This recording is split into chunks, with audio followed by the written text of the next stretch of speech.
Chapter 196. The room was so quiet that only the sound of each other's breathing could be heard. The four of them felt like they were being strangled and couldn't even scream. Ning Shu's back was drenched in cold sweat, and he could feel a chill seeping into his skin. Ning Shu said, Pen Spirit, please leave, please leave, please leave." The girl sitting across from Ning Shu also reacted. "Pen Spirit, please leave. We'll continue tomorrow night. Please leave today." Ning Shu had a bad feeling in her heart. After some time, Ning Shu felt his hand lighten. He let go of the pen, and his whole body was drenched in sweat. With a click, the lights were turned on. Ning Shu felt that the light was too bright and covered his eyes with his hands. It took him a while to adjust to the strong light, but it made him feel at ease. Darkness was always strange and eerie. The person who turned on the lights was the girl sitting across from Ning Shu. She was very pretty and had a pair of bright eyes. At that moment, there was a hint of fear in her eyes, but compared to the three people lying on the table, she was in the best state. For a while, no one spoke. They were obviously frightened. It was so quiet that they could hear each other's heartbeats. Everyone stayed in silence. After a while, the girl who turned on the lights said, "Let's all wash up and go to bed." The girls showered and lay on their beds. Ning Shu lay on the bed and touched his heart. Damn it, he was so scared that he had a heart attack. "Lin Qian, don't turn off the lights. I'm scared," the girl sleeping on the lower bunk under Ning Shu said in a trembling voice. "I'm scared too," the other girl said. The girl named Lin Qian comforted them. "It's okay. Pen Spirit is gone." Ning Shu curled up under the blankets. He felt very cold, as if his organs had been invaded by cold air. Why did they have to court death? After a while, Ning Shu felt his body warm up a little and began to accept the plot. The original owner's name was Zhuang Yutong. She was a new student in university this year. She was a girl from the countryside. She got into Z University with her excellent grades. Her tuition was half free.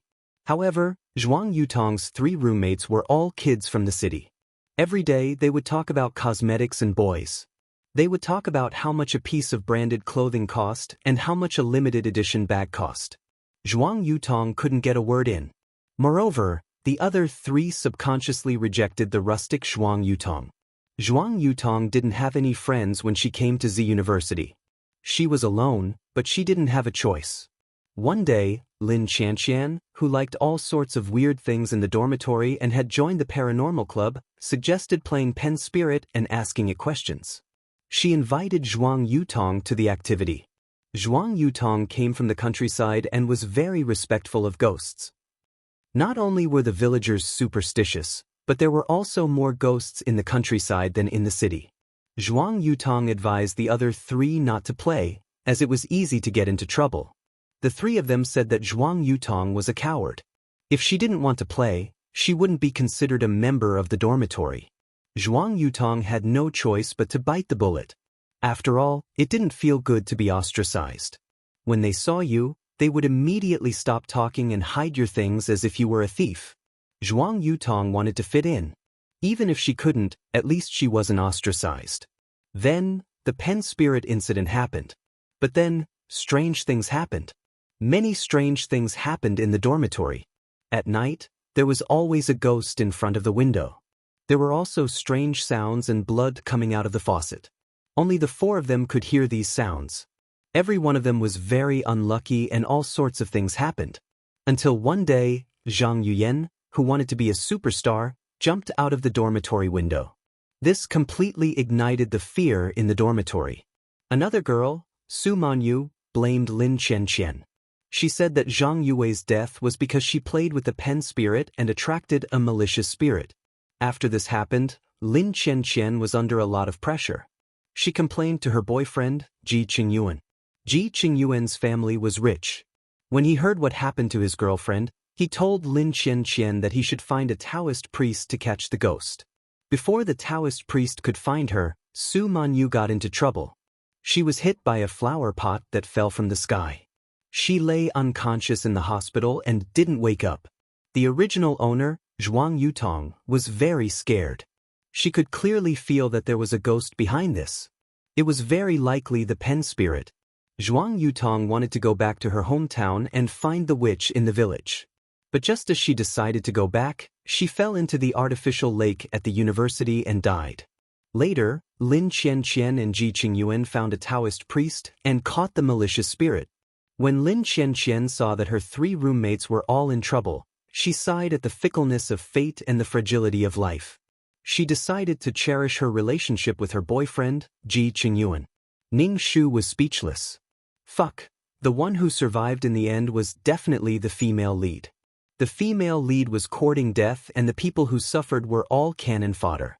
To be honest, this had a lot to do with Lin Qianqian. She was seeking excitement and curiosity, so she took such a risk. In the end, innocent people died. The female lead could just sigh and live her life as usual. The original owner's heart was not reconciled.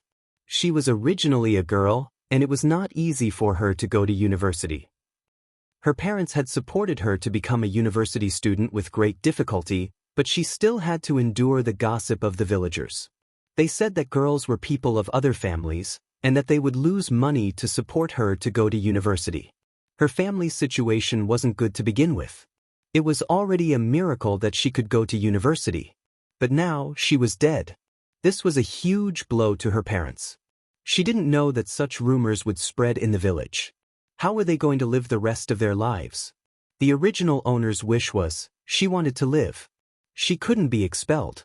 She wanted to finish university and live. She had to live life. The original owner's wish was simple, very simple. She wanted to live while she was studying and not be killed by evil spirits. The problem was that everyone who participated in the pen spirit event would be in trouble, except for the female lead. Although the female lead would be injured, it would only be minor injuries that wouldn't be fatal. Ning Shu sighed. Wasn't it supposed to be a trip? Wasn't it supposed to be a simple mission? In the end, they ended up in a horror movie world. Ning Shu called out to the system in his mind. 2333, come out.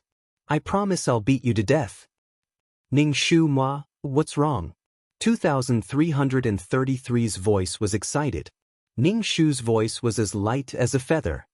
Why did you choose such a mission for me? Didn't I say that I wanted an easier mission?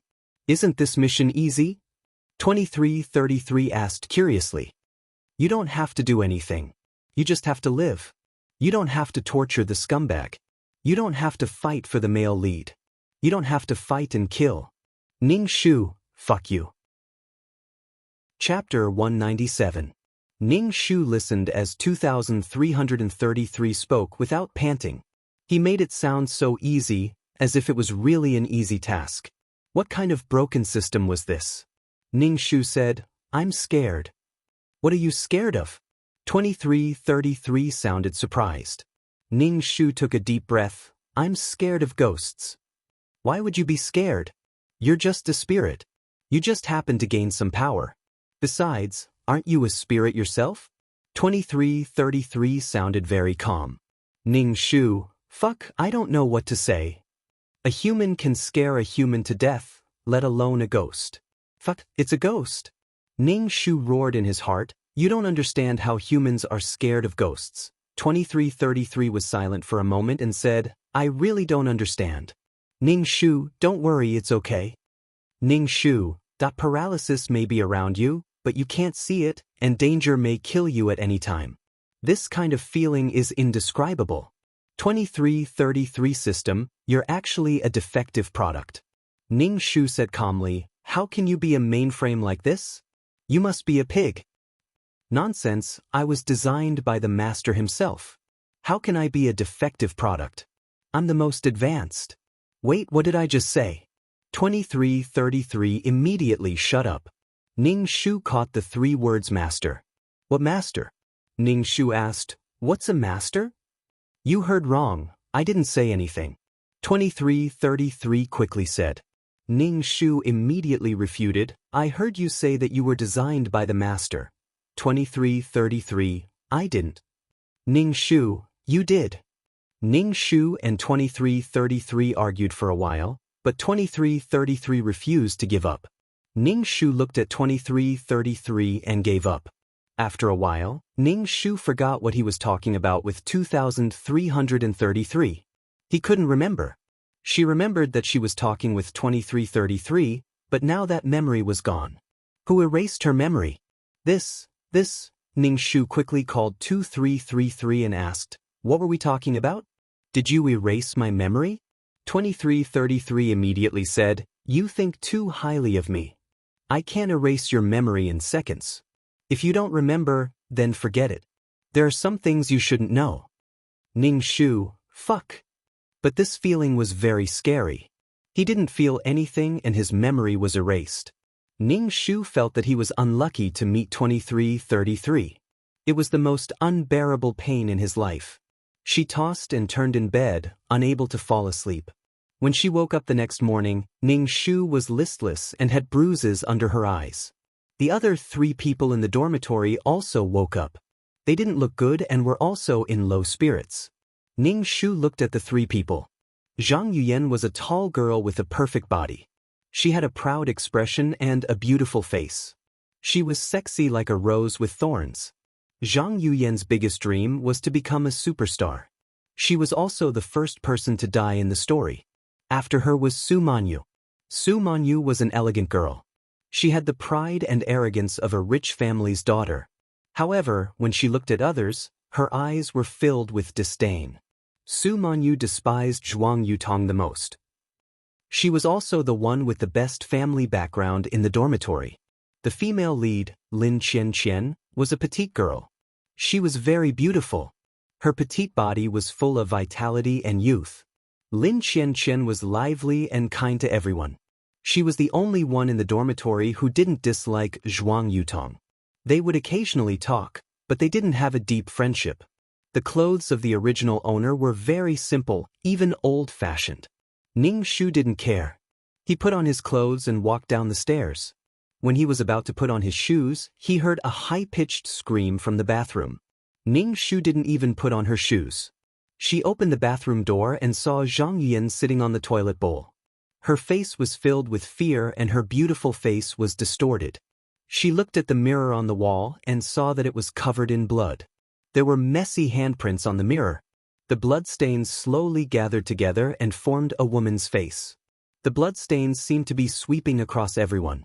They were filled with endless coldness and resentment, which made people's hair stand on end. Ning Shu's back was covered in cold sweat. Ah! Zhang Yuyan, who was sitting on the toilet, screamed. She didn't even put on her pants. She jumped up from the toilet. Her scream shocked everyone. Their hearts spasmed in an instant. Zhang Yuyan's face was pale. She was terrified. She pointed at the toilet and said, something grabbed my butt. Ning Shu was speechless. Who would be so immoral? Crawling into the sewer toilet to grab someone's butt? The bathroom was very quiet. Only the sound of people chattering could be heard.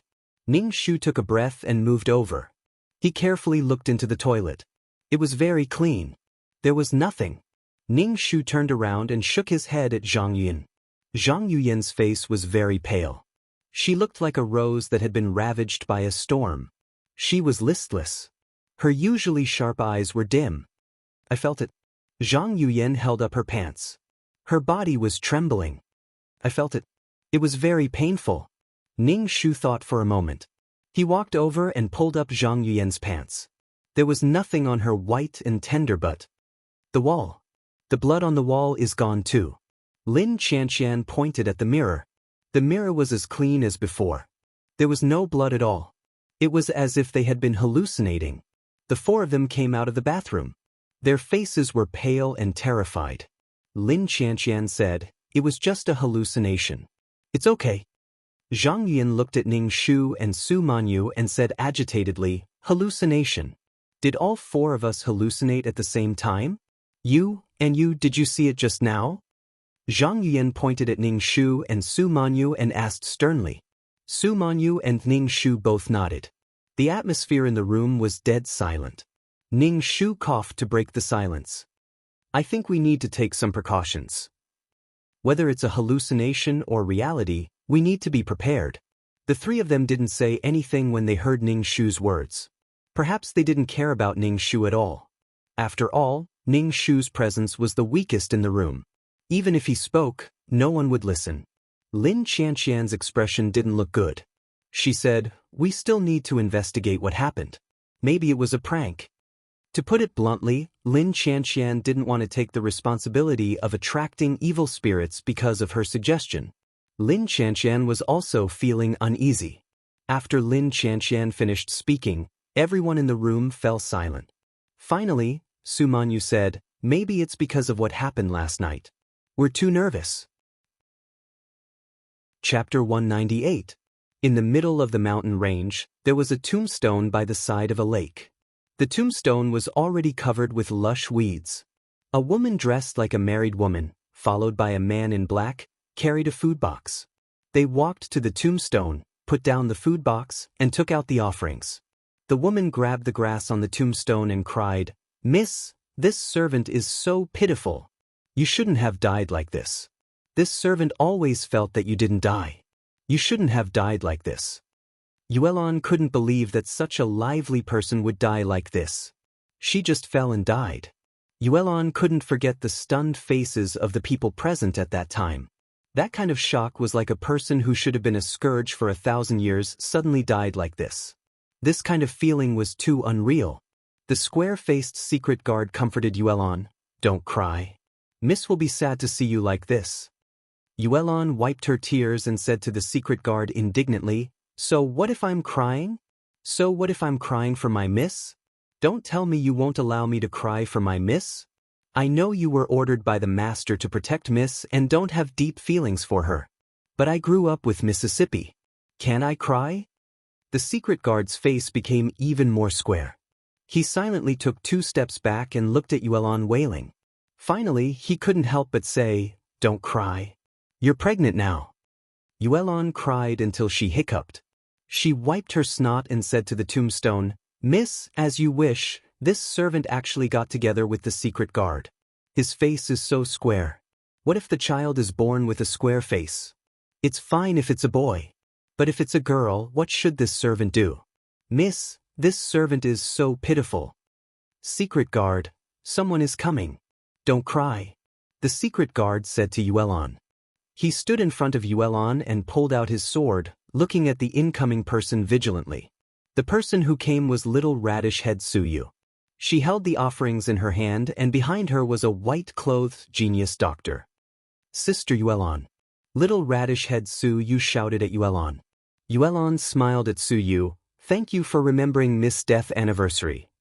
She's my senior sister, my dearest person. I will naturally remember." Suyu took out the offerings. Yuelon glanced at the godly doctor.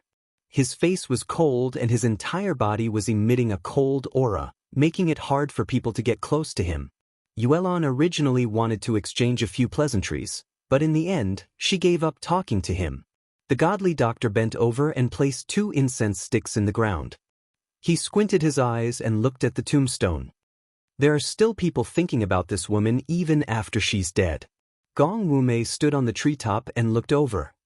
His eyes were fixed on the godly doctor. "Your disciple caused me to be in this state. You have to cure me." "Bah, what did my young miss do to you? You're a man, and you're saying that you were harmed by my young Mississippi. My young miss has a delicate body. How could she harm you? Can you have some shame?" Yuelon spat at Gong Wumei. Gong Wumei's peach blossom eyes swept over Yuelon, causing the secret guard's nerves to tense up. He protected Yuelon behind him and said to Yuelon, "Others have angered him. Do you really want to compensate your family's young miss?" Gong Wumei looked at the godly doctor. "If you're not willing to cure me, I'll dig up this woman's grave and whip her corpse." Hearing this, the godly doctor's face was indifferent. He nodded his head and said, "Then cure her." The godly doctor turned and left. Gong Wumei sneered and followed the godly doctor. Suyu took out some pills and gave them to Yuelon. "Sister Yuelon, these are to protect the baby and nourish your body. Take 1 every day. It's good for your body." "Thank you." Yuelon took the pills and stared blankly at the tombstone. Muyanlua's name was written on it. "Let's go," Yuelon said indifferently and turned to leave. The secret guard followed beside Yuelon. The light breeze blew their voices far away. I won't think of taking revenge for young Mississippi. I just want to live a peaceful life according to young Mrs. wishes. Yuelan, don't worry. I will protect you and the child well. Why is your face so square? I was born with it. Young Miss said that your face is special. The world was in chaos. Gong Wumei and Yen Nanju were fighting each other.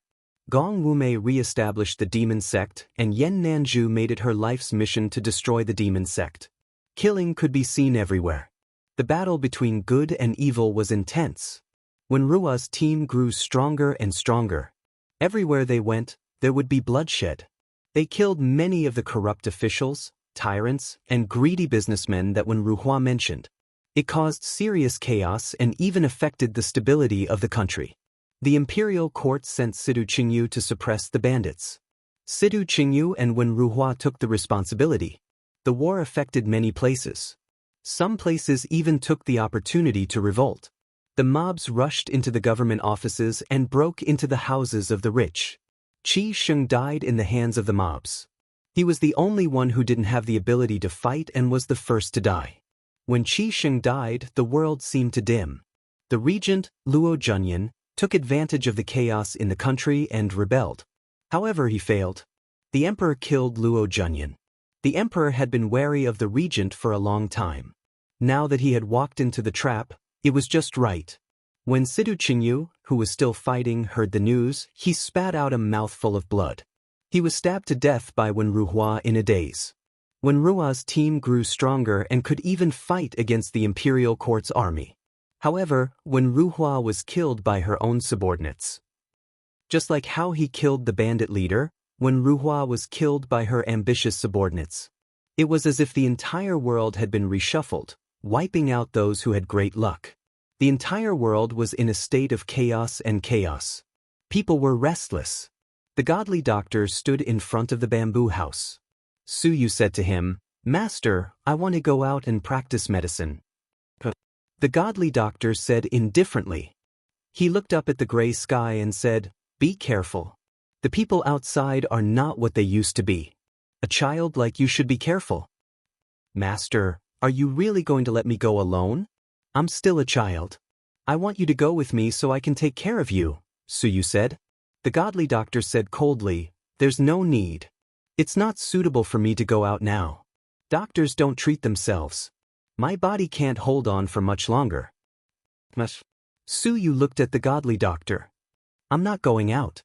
I want to stay and accompany you." The godly doctor looked at Su Yu indifferently. His face was frighteningly pale, without a trace of blood. It was as if he was transparent. One could even see the blood flowing slowly in the veins at his temples. Su Yu cried out, "Master, you'll be fine. Life and death are predestined. Heaven's will is unpredictable," the godly doctor said indifferently. He turned and walked into the house. From the corner of his eye, he saw a woman watering the herbs. She called out to him, "Master." Chapter 199. A few days after the bathroom incident, nothing unusual happened. It was as if what happened in the bathroom that day was just an illusion. Everyone in the dormitory showed relaxed and comfortable expressions. Lin Chanxian was still energetic. She went out with her boyfriend until late at night. Zhang Yuyan had a part-time job as a model and was busy with work. Su Manyu's family was rich, so she went shopping when she had nothing to do. Ning Shu was the only one in the dorm during the day. When there were classes, Ning Shu would go to class, but she couldn't understand a thing. She wasn't the original owner.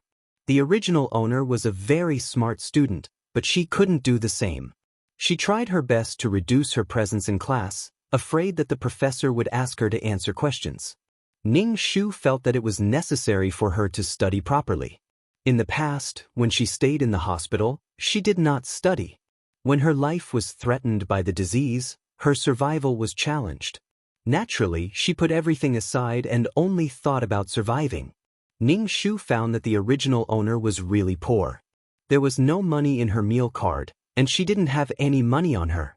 Ning Shu had no idea how the original owner survived. There were also some pickles in the box. Ning Shu didn't mean to mock her. Life was hard, but she still tried to live. The original owner could have graduated from university and had a good future. She could have made her parents proud, but because of a joke, her life ended. Every ghost story was caused by people looking for death. Ning Shu called 2333 in her heart and asked, "System, do you have any learning pills that can save me the trouble of studying high school and university?" She was here for a mission, but if she kept asking questions, she would be exposed. "Yes, you need points to exchange," 2333 said cheerfully. "Exchange. Okay, 5,000 points for a high school pill, 10,000 points for a university pill. Do you want to exchange?" 2333 asked. "Why is it so expensive?" Ning Shu's heart bled. "It's daylight robbery. It's abnormal if it's not expensive. Everyone else is studying seriously and honestly. You only need to take 2 pills and save so much time. You call it expensive? Why don't you go to heaven?" Ning Shu gritted his teeth and said, "I'll do it." As soon as Ning Shu's voice fell, 2 white pills appeared in his hand. They were exactly the same as pills. He placed them at the tip of his nose and sniffed. There was no smell. Ning Shu hesitantly mixed the pills with water and swallowed them. He smacked his lips and didn't feel anything. He really didn't feel anything. Fake goods. Ning Shu was still suspecting that the medicine was fake when he started to feel dizzy. Then the world started spinning. The side effects of this medicine were too great. Ning Shu endured the dizziness, climbed onto his bed, and fell unconscious on the bed. "Hey, Zhuang Yutong, wake up, wake up. Why are you sleeping in broad daylight? Wake up." Ning Shu was awakened by someone. When she opened her eyes, she saw a ferocious-looking man with disheveled hair and a pale face. His face had been slashed by a knife and was bleeding crimson blood. His pupils were dilated and somewhat empty, containing boundless and deep-rooted hatred. Ning Shu quickly sat up and hugged the blanket. He almost stuffed his fist into his mouth to stop himself from screaming. Ning Shu used the blanket to cover his head. Although it was a bit deceiving, Ning Shu really saw such a terrifying scene. Ning Shu shuddered as she felt the chill all around her. Waves of yin qi invaded her pores. "Oh my God, I'm so scared." "Zhuang Yutong, what's wrong with you?" Zhang Yuyen pulled Ning Shu's blanket away. "Are you sick? If you're sick, go see a doctor." When Ning Shu saw Zhang Yuyen, he froze for a moment. He looked left and right, but didn't see the female ghost. It was said that when people woke up, it was easy to see things they weren't supposed to see. The position of the female ghost was where Zhang Yuyen was standing. Was this female ghost by Zhang Yuyen's side? Ning Shu wiped the cold sweat off his forehead. His heart was beating fast. If this happened a few more times, his heart wouldn't be able to take it. Zhang Yuyen looked at Ning Shu with disdain and said, "Lin Qianqian said there's a party tonight. You should go too." "What party?" Ning Shu asked. She was invisible in this dorm. If there was an event, the 3 of them would never invite her. Zhang Yuyen was a little impatient. Whenever she was annoyed, a wisp of black fog would appear between her eyebrows.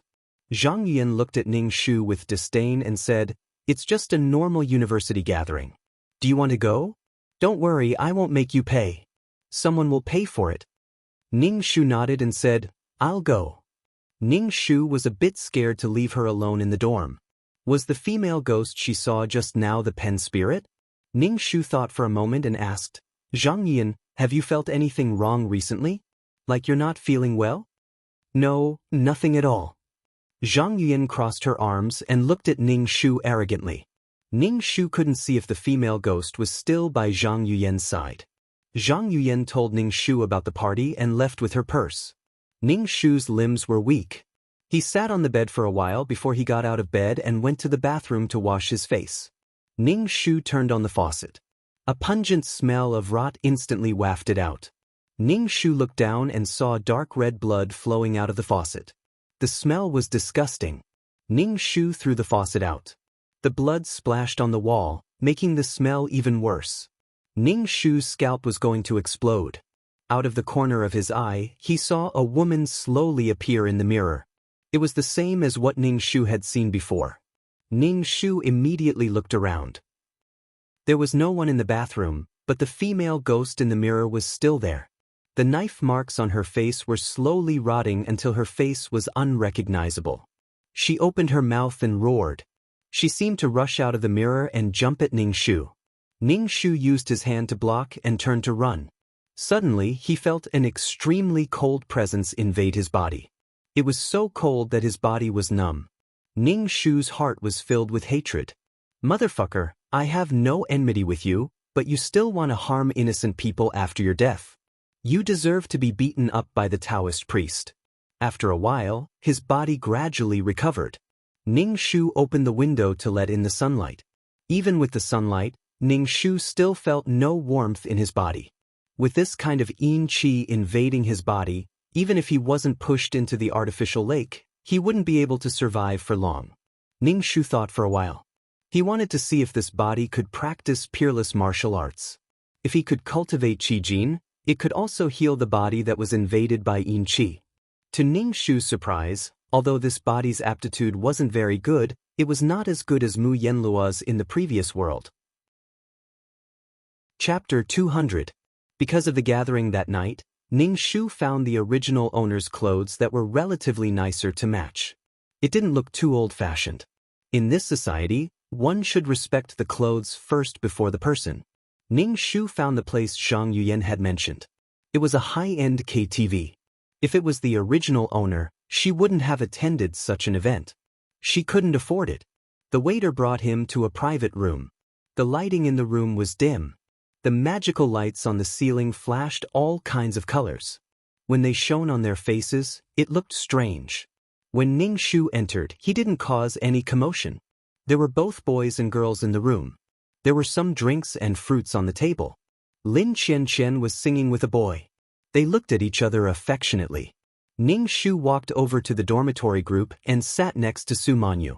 Su Manyu stared blankly at Lin Qianqian and Ji Qingyuan who were singing.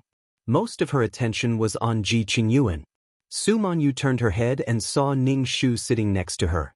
She immediately moved to the side, obviously not wanting to sit next to Ning-Shu. Ning-Shu's mouth twitched. "Girl, you don't have to go that far. She's not a virus." Zhang Yuyan sat to Su Manyu's left. A few boys were trying their best to talk to Zhang Yuyan, trying to please her. But Zhang Yuyan didn't care about them at all. She looked very arrogant. The air in the room wasn't very good. Ning-Shu didn't even have a sense of presence. It really didn't matter if she was there or not. Ning-Shu looked at the fruits on the table. He picked the ones that weren't broken. Cut fruits like watermelons were very dirty. There were even rumors that there might be drugs on them. Ning-Shu picked up peanuts and melon seeds to eat. After Lin Qianqian and Ji Qingyuan finished singing, Su Manyu, who was sitting next to Ning-Shu, immediately stood up and wanted to sing with Ji Qingyuan. Lin Qianqian also generously gave up her boyfriend so that Ji Qingyuan could sing with Su Manyu. Ning-Shu could tell that Su Manyu liked Lin Qianqian's boyfriend, but Lin Qianqian didn't seem to know. Lin Qianqian sat beside Ning-Shu. She first opened an unopened can of beer and took a sip before noticing Ning-Shu beside her. She smiled at Ning-Shu and said, "Zhuang Yutong, you're here. Have fun later." Ning-Shu nodded. Although Lin Qianqian was talking to Ning-Shu, her eyes were fixed on Ji Qingyuan and Su Manyu. Especially when the two of them got too close to each other, Lin Qianqian's expression darkened. After Ji Qingyuan and Su Min finished singing, Lin Qianqian immediately went over and grabbed Ji Qingyuan's arm. She pulled Ji Qingyuan over and sat him down. She then placed the beer next to Ji Qingyuan's mouth and said, "Have some. You've been singing for so long." Su Manyu gripped the microphone tightly. She stood there alone, watching the intimate scene between Lin Qianqian and Ji Qingyuan. Ning-Shu stood to the side and watched. What a scene of jealousy. Ning-Shu looked at them and felt very worried. She didn't know what was hiding in the dark and wanted to capture everyone in the dormitory in one fell swoop. These people were still here thinking about these romantic things. Ning-Shu didn't know how to deal with spirits. Perhaps the system store had something that could deal with evil spirits, but she didn't have the right to access it yet. So she still had to rely on herself. Ning-Shu wasn't interested in this activity at all. If it weren't for the fact that he was alone in the dormitory and had to face the pen spirit alone, Ning-Shu would never have come. Ning Shu was deep in thought when he felt a pair of hands touching his thigh. Ning Shu turned his head and saw a guy pretending to be serious. He didn't even look at Ning Shu, but one of his hands was touching Ning Shu's thigh. Ning Shu lifted one of the guy's fingers and pulled it in the opposite direction. The guy cried out in pain. Everyone looked at him. He laughed awkwardly, but his gaze towards Ning Shu was unfriendly. The gathering only ended when it was time to close the dormitory door. The 4 people from Ning Shu's dormitory were walking together. Lin Qian, who was walking in front, suddenly stumbled as if she had tripped over someone. She screamed and rolled down the stairs. In the end, her forehead hit the wall, bruising and bleeding. In the blink of an eye, Lin Qian had already rolled down the stairs. Everything happened so quickly that Ning Shu didn't even have time to react. Su Manyu and Zhang Yuyan were also confused. Ji Qingyuan, who was walking in front and talking to someone, ran back. He anxiously asked Lin Qian, how are you? My head hurts. My legs hurt. Lin Qian wanted to move her legs, but the pain made her tear up. Su Manyu, why did you push me? Lin Qian asked Su Manyu as she endured the pain. Su Manyu was confused. She then said firmly, I didn't push you. You rolled down the stairs yourself. Ji Qingyuan glared fiercely at Su Manyu. His handsome face was cold. Did you push Qian? I didn't. I really didn't. Faced with Ji Qingyuan's questioning, Su Manyu felt wronged. I didn't push her. Why would I push her? I didn't do anything. Ji Qingyuan frowned and picked up Lin Qian. Blood flowed down Lin Qian's face. I clearly felt you push me from behind. You pushed me down. Lin Qian endured the pain. I really felt someone push me from behind. Manyu, why did you push me? Lin Qian seemed determined to get to the bottom of this. She didn't even care about the wound on her forehead. Su Manyu said in annoyance, I said I didn't do anything. Am I the kind of person who doesn't dare to admit what I did? If I really pushed you, then I'll die a horrible death. Did you see me do anything? Su Manyu, Ning Shu, and Zhang Yuyan asked. Zhang Yuyan shook her head and said, everything happened too quickly. I only saw Lin Qian roll down the stairs. Ning Shu also shook her head. She felt like this thing was standing right next to them. Maybe it was next to her, or maybe it was next to Su Manyu, or maybe it was next to Zhang Yuyan. They couldn't see her. Maybe she was smiling viciously. Ning Shu believed that Su Manyu didn't do anything. He also believed that Lin Qian wasn't lying. He just didn't expect that Lin Qian would be the first to get into trouble. Let's go to the hospital first. Ning Shu interrupted. Ji Qingyuan carried Lin Qian out of the KTV. As he left, he glanced at Su Manyu's face and said coldly, I'll get to the bottom of this. Su Manyu's face instantly turned ugly. Her eyes turned red. She was so angry that she turned around and left. Obviously, she wasn't going back to the dormitory. Zhang Yuyan glanced at Ning Shu. She brushed her thick wavy hair and said to Ning Shu, since they're not going back to the dormitory, I'm not going back either. Zhang Yuyan left after saying that. Ning Shu thought, fuck you. After all this time, she still had to stay in the dormitory alone tonight. Chapter 201. As soon as Zhang Yuyan left, Ning Shu felt her surroundings become cold. She felt a chill on her face. Ning Shu wondered if that thing was touching her with its hands or licking her with its tongue. However, she couldn't see anything. She could only imagine the scene in her mind. Ning Shu was scared to death. Ning Shu hugged her body and recited the formula of a peerless martial art in her mind. At the same time, she tried to circulate her qi to resist the yin energy in her body. Why did she feel so cold? The other 3 didn't have as big of a reaction as Ning Shu when they came in contact with the otherworldly item. Ning Shu hurried back to her dormitory. To be honest, Ning Shu didn't want to go back to her dormitory. However, since that thing would follow them wherever they went, she might as well go back to her dormitory. Tap tap tap. Ning Shu heard footsteps behind her. Ning Shu didn't turn around and quickened her pace. Ning Shu sped up, and the footsteps behind her became hurried. Suddenly, a hand landed on Ning Shu's shoulder from behind. Ning Shu's heart spasmed. She grabbed the hand and threw him over her shoulder without thinking. The man who was thrown to the ground groaned and screamed in pain. Ning Shu used the dim light of the street lamp to see who it was. Wasn't that the boy who touched her thigh in the KTV? How bold of him to chase after him. The boy stood up with his hands on his waist and bared his teeth. Ning Shu looked at him and found him to be ordinary. Ning Shu, who was used to seeing beautiful men, felt uncomfortable. Ning Shu was used to seeing dozens of beautiful men. She felt that this guy was really ugly. "Why are you doing this to me?" the boy asked Ning Shu. Ning Shu said coldly, "You attacked me from behind. I was just defending myself." Ning Shu didn't want to say anything more to this guy. She turned around and left. The boy chased after her.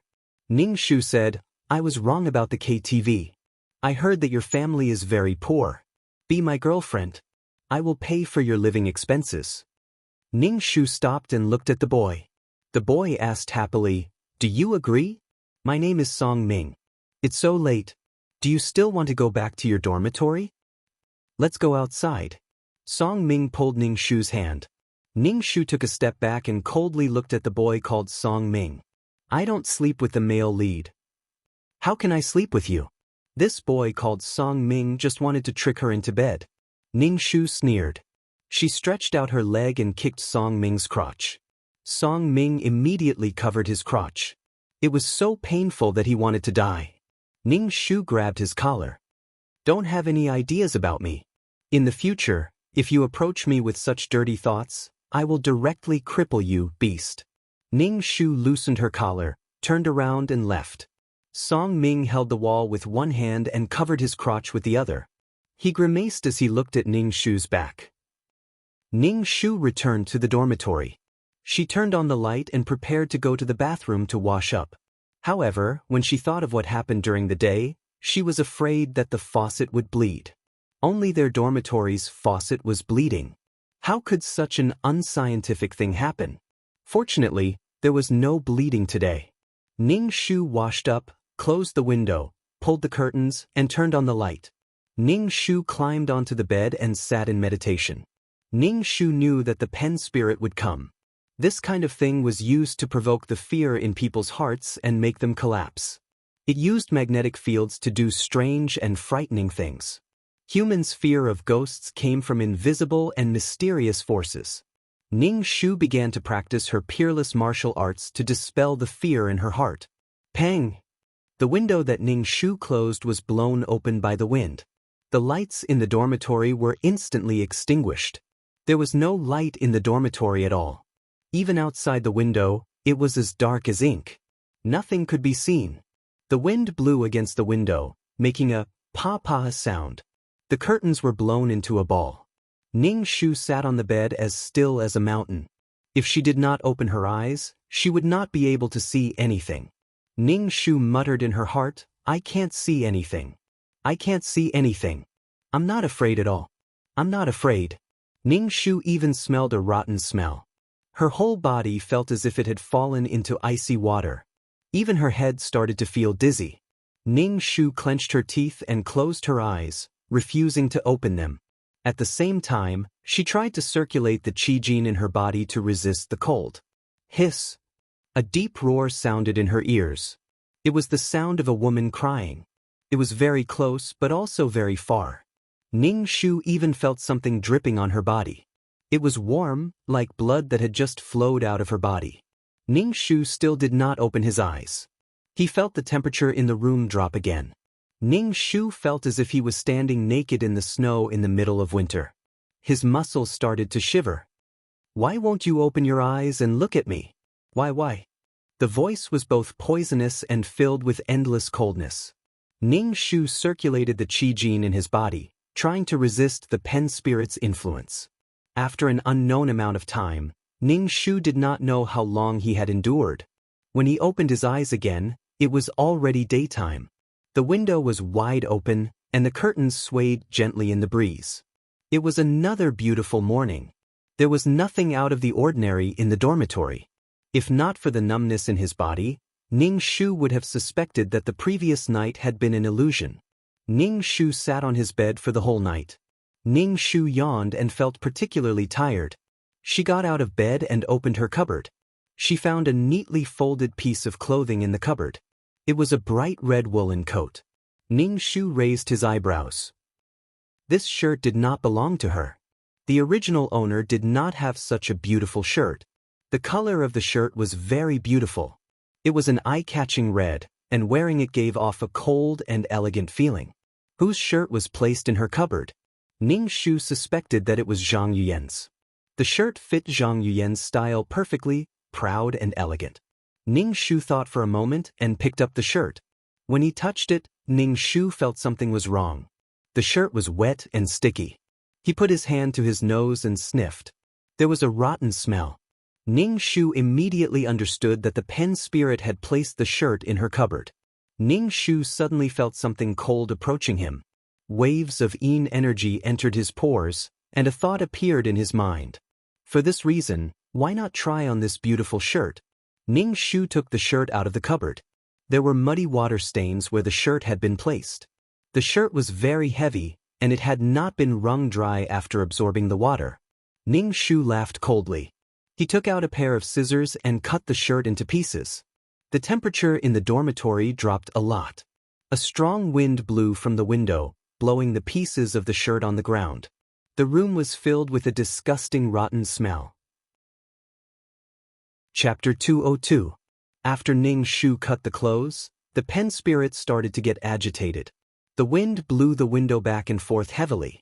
The glass shattered, and glass shards flew everywhere.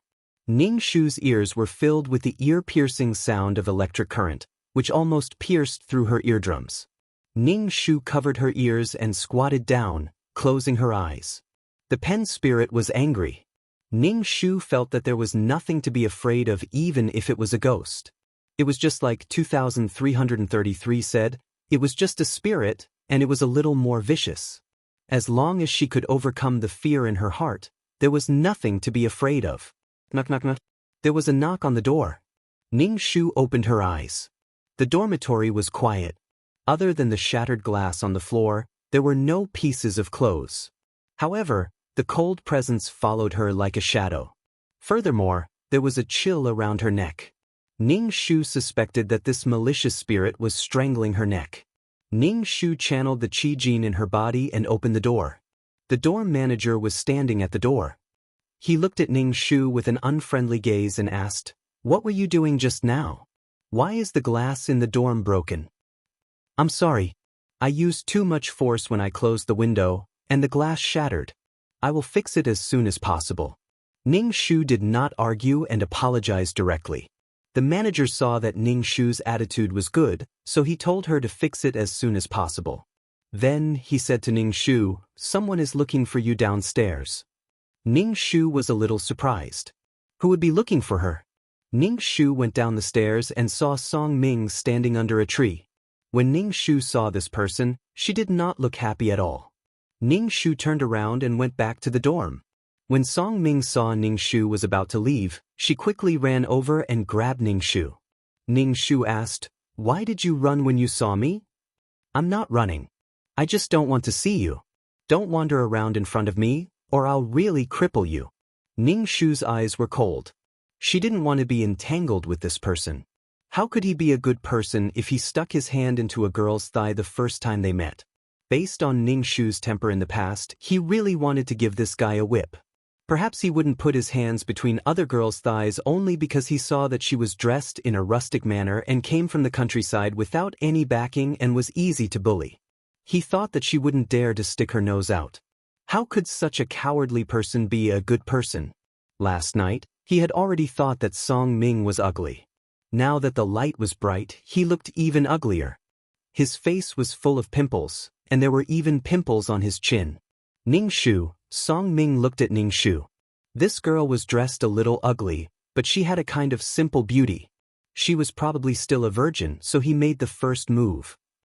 "Last night, I said that you would be my girlfriend. Have you considered it?" Song Ming's eyes swept across Ning Shu's chest. Ning Shu was someone who had experienced several worlds. She was very clear about what kind of tricks this man in front of her had in his heart. Ning Shu thought about it. "I'll think about it." I'll think about it. Ning Shu grabbed Song Ming's collar and said coldly, "Stop wandering around in front of me. You want to do this, old lady? Look at your ugly face. It's so ugly that I can't eat. It's so disgusting that I lose my appetite." Song Ming's expression was ugly.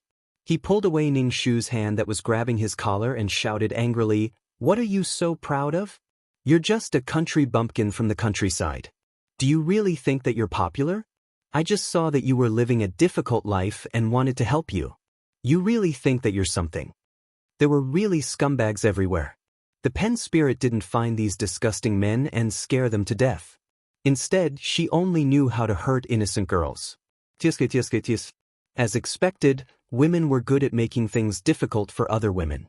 The 4 girls in the dormitory might have some small problems, but they had never hurt the pen spirit. However, the pen spirit wanted them dead. From all the signs, the pen spirit was probably killed by someone when she was alive.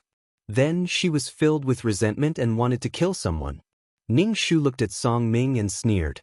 He raised his leg and kicked Song Ming's lower body. Song Ming's eyes were about to pop out. Tears came out of her eyes. She cried out in pain and bent over to cover her crotch. This was the entrance of the female dormitory. There were many girls coming and going. The girls pointed at Song Ming. Song Ming's face was red. The pimples on her chin were a lot bigger. It was very disgusting to look at. "You, Zhuang Yuto." Song Ming pointed at Ning Shu. Ning Shu said coldly, "I've said it before. If you walk around in front of me in the future, I'll beat you every time I see you." Ning Shu turned around and left after saying that. Back in the dormitory, Ning Shu started to pack up and prepare to go home. There was no way he could stay here. Also, from Zhuang Yutong's memories, he knew that the witch in the village was quite capable. She could solve all the strange things in the village. In the original plot, Zhuang Yutong wanted to go back to find the witch. However, before she could do so, she died. Ning Shu decided to go back.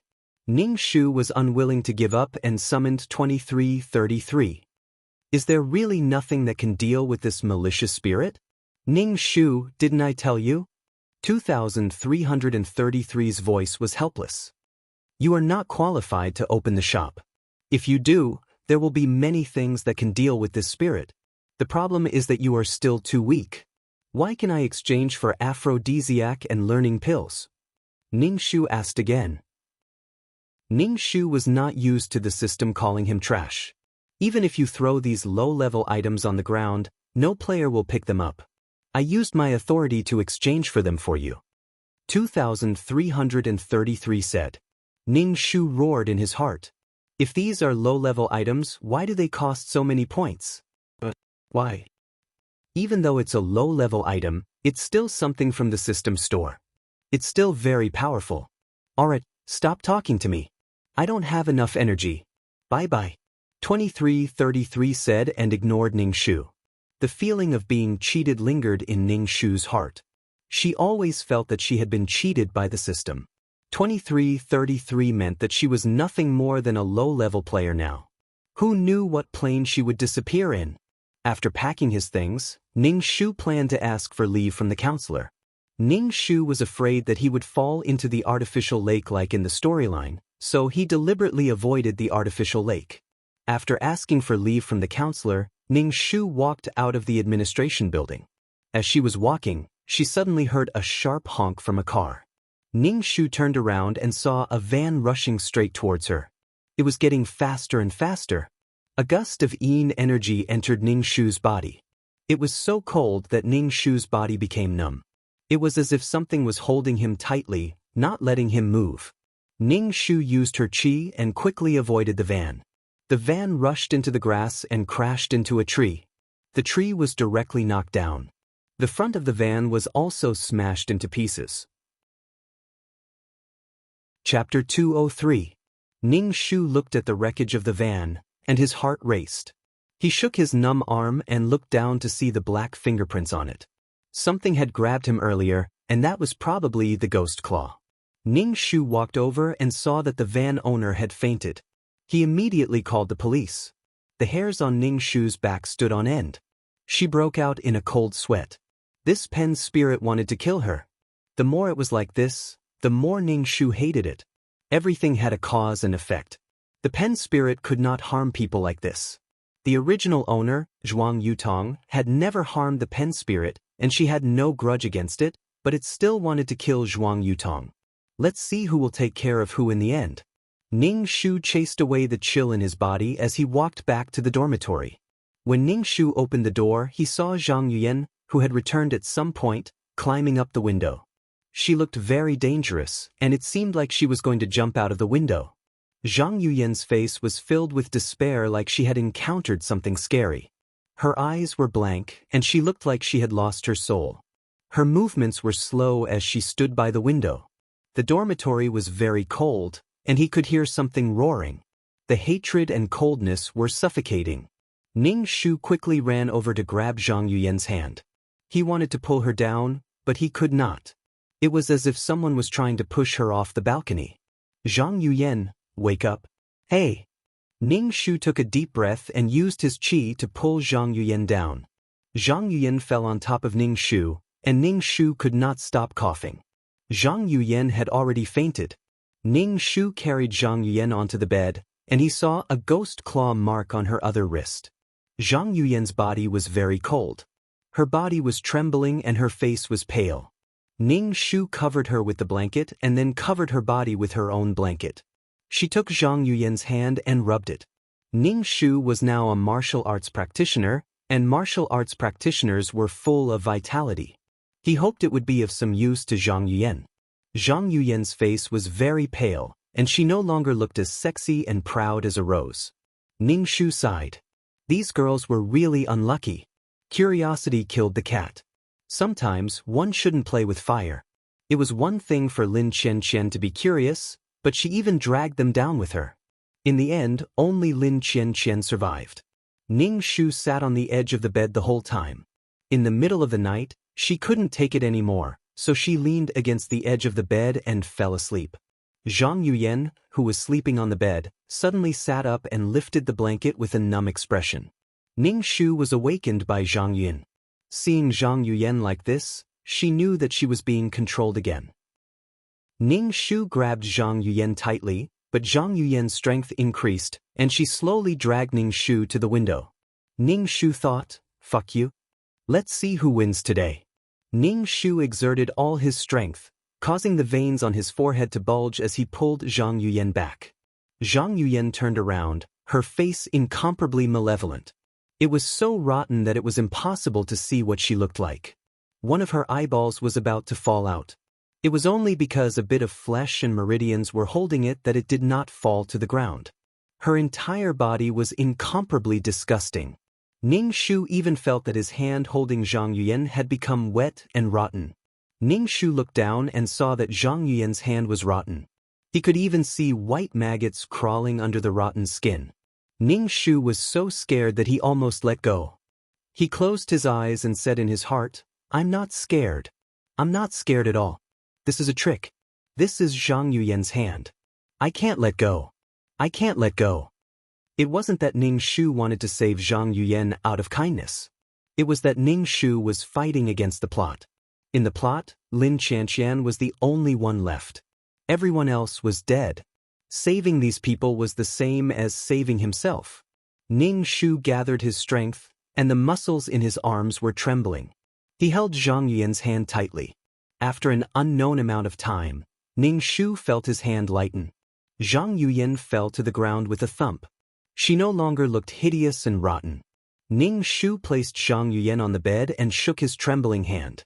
Finally, the sun rose. Ning-Shu was exhausted. Zhang Yuyan, who was lying on the bed, started to have a fever. Ning-Shu touched Zhang Yuyan's forehead. It was burning. Ning-Shu took out Zhang Yuyan's phone from her bag and called her family, asking them to pick up Zhang Yuyan. She was going back to her hometown. She couldn't stay by Zhang Yuyan's side.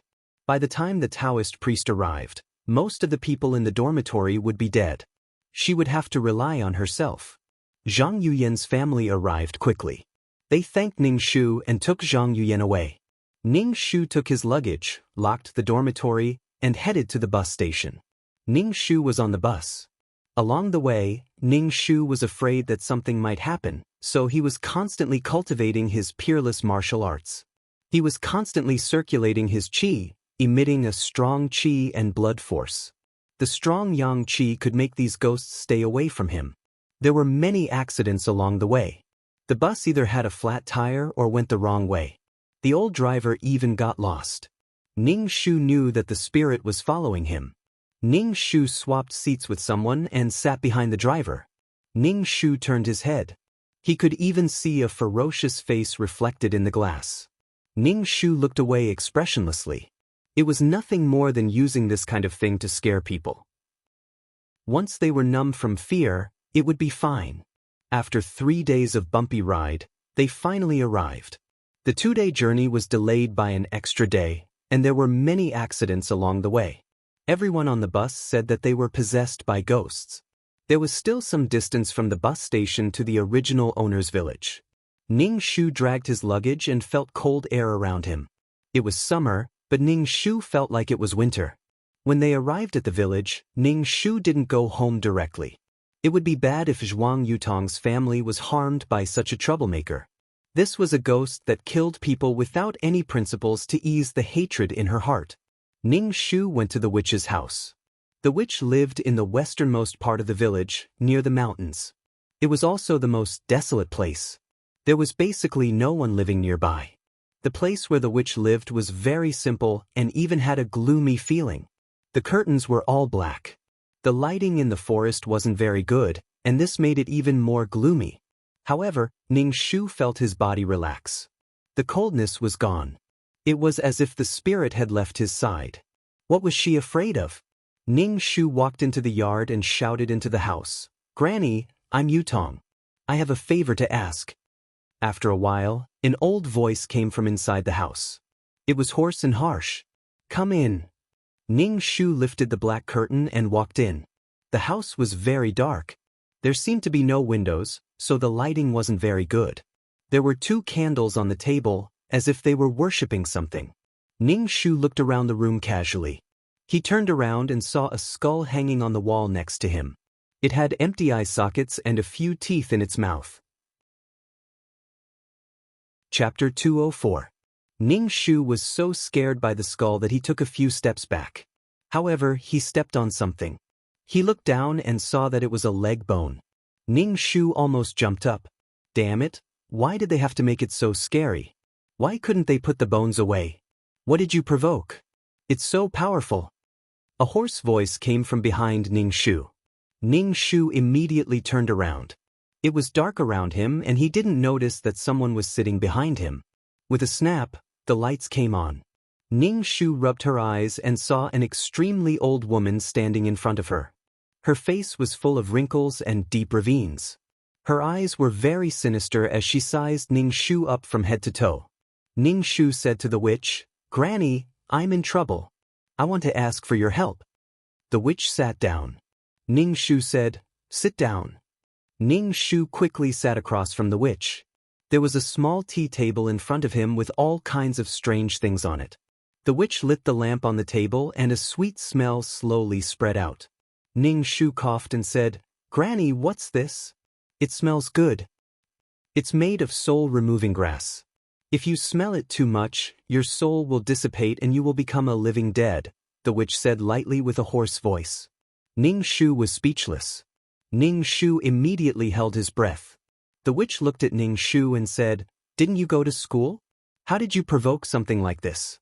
These things are the most powerful. They are full of yin qi. Have you been possessed by a ghost?" Ning Shu shook his head and immediately asked, "I haven't been possessed by a ghost. Is there any way to get rid of this thing?" Ning Shu told the witch everything that had happened in the dormitory. The witch looked at Ning Shu with her cold eyes and said hoarsely, "Everything has a cause and effect. This female ghost naturally has a reason to find you. Someone in your dormitory has a grudge against this female ghost." "That's impossible. We just started college this year. We didn't even know this female ghost before. I grew up in this village and only left when I started college. There's no grudge between us," Ning Shu retorted. The witch glanced at Ning Shu. "It has nothing to do with you. Maybe it has something to do with your parents. Ning Shu, was this a grudge between 2 generations? But Zhuang Yutong was the most pitiful and innocent person. At the end of the plot, Ji Qingyuan and Lin Qianqian found a Taoist priest to destroy the female ghost. But Zhuang Yutong was already dead. Granny, what should I do? Is there any way to get rid of this female ghost? Ning Shu asked the witch. I don't think this female ghost is a good person. Even if someone in the dormitory has a grudge against this female ghost, she still wanted to kill everyone in the dormitory. I was almost killed by a car. The witch said faintly, this kind of thing can no longer be reincarnated. It's full of resentment. If you provoke it, it won't stop until you're dead. This kind of thing has no conscience at all. It's just an evil spirit. If you get rid of it, it's fine. If you don't, you won't have peace for the rest of your life. If you're lucky, you won't die, but you'll be poor for the rest of your life. If you're not, you'll die an unnatural death. It was obvious that Lin Qianqian was a person of great fortune. She was blessed with great fortune, but the other 3 were short-lived. Ning Shu pursed his lips and looked at the witch. He was about to cry. Granny, what should I do? The witch ignored Ning Shu's pitiful eyes and gave Ning Shu a bowl of water. It was dark and had a strange smell. She said in a hoarse voice, drink it. What is this? Ning Shu took the bowl and asked. The witch looked at Ning Shu. If you continue like this, you won't be able to live much longer. This is something to get rid of the yin qi. Ning Shu drank it without hesitation. It tasted very strange. It tasted sour, sweet, bitter, spicy, and salty. It tasted indescribably strange. I can save you, but I have a request, the witch said in a hoarse voice. Ning Shu immediately said, please say it. I need a kind of herb. You have to pick it for me, the witch said faintly. Ning Shu said without hesitation, okay. What kind of herb? Ning Shu asked. The witch looked at Ning Shu and said coldly, it's very dangerous to pick this herb. You might die. But if you pick it, I'll give you this. It can protect you. The witch took out a black bead. The bead was black and shiny, like a black pearl. Before Ning Shu could say anything, 2333's voice boiled in Ning Shu's mind. Quick, quick, take this thing. Quick, quick, I can't believe we found something like this in such a low-level realm. Quick, take it. Ning Shu felt his ears buzzing. Shut up. Ning Shu didn't know what the bead was, but if it made 2333 so excited, it had to be something good. Ning Shu said calmly, Granny, I'm willing to pick the herb. You have to think carefully. It's very dangerous to pick this herb. You might die. The witch looked at Ning Shu coldly. Ning Shu nodded. This evil spirit is following me. Something bad will happen if I go back early. I might as well pick the herb for Granny. Very well, I'll give this to you. The witch gave the bead to Ning Shu. Ning Shu took the bead and felt it was very heavy. It was only the size of a man's thumb, but it was very heavy. This is the herb I asked you to pick. The witch gave Ning Shu a piece of paper. Pick it according to the instructions. Don't hurt the herb. Ning Shu took the paper and looked at it. Her pupils trembled, but her expression was normal as she said, Granny, I will definitely pick the herbs. The witch told Ning Shu the location of the herb. Ning Shu put away the black pearl and left the witch's room. He took his luggage and went home. When the original owner's parents saw Ning Shu, they were very surprised. They asked if something happened. Ning Shu said nothing happened. He just came back to see his parents and took out some money to give them. Zhuang Yutong's father was a dark-skinned farmer. When he saw Ning Shu take out a stack of money, his face changed. Ning Shu asked where the money came from. Ning Shu said that it was the money she earned from her part-time job and was saving it for the 2 elders. Only then did the 2 elders heave a sigh of relief and return the money to Ning Shu. Ning Shu said that it was for her younger brother's studies. Ning Shu exchanged some of the money with his points. Honestly, Zhuang Yutong's parents had a hard time. With this money, they could live a little easier. When he returned to his room, Ning Shu put down his luggage and looked at the black pearl in his hand. He asked 2333, what is this? Don't underestimate this thing. This is a spirit orb. It absorbs souls. It contains pure soul power. The conditions to form a spirit orb are very strict. Sometimes, a spirit orb can't even be formed in a plane. It's all soul power? Ning Shu looked at the orb with shining eyes. It was so heavy. How much soul power did it contain? Chapter 205. Ning Shu looked at the soul pearl in her hand. Her heart was very excited. This was all soul force. If she could absorb this soul force, her soul would become stronger. If she encountered some difficult task and needed to stay in the mission world for a long time, it would be fine. It wouldn't hurt her soul too much. Don't tell me you want to absorb the soul power in the spirit pearl? 2333 said sarcastically, you are looking for death. This soul orb can only absorb souls. It can absorb any kind of soul. It is known as the soul terminator. You want to absorb this thing? No one can absorb this thing. If you were in the state of a soul, you would have already been absorbed by this thing and died without a trace of smoke. This thing is a sharp weapon against souls. Even souls are afraid of this thing. 2333 warned again, don't get any ideas. When you return to the space, I will keep this thing for you. In the space, you are a soul and will be absorbed by the spirit pearl. Ning Shu was speechless. Ning Shu thought it was some kind of treasure. It turned out that it was something that could only be absorbed. Ning Shu finally understood why the ghost girl ran away. It was because she was afraid of this thing. Ning Shu put away the spirit pearl and took out the herb that the witch gave her. This herb looked very strange. It only had 2 leaves, but it bore a fruit that looked like a fetus. Ning Shu saw this thing in the godly doctor's book. It was called the longevity fruit. It was said that it had the effect of prolonging one's life. Ning Shu thought it was fake when she saw it, but now the witch wanted her to pick it. The witch probably wanted to prolong her life. She didn't think that there would be such a precious thing in this world.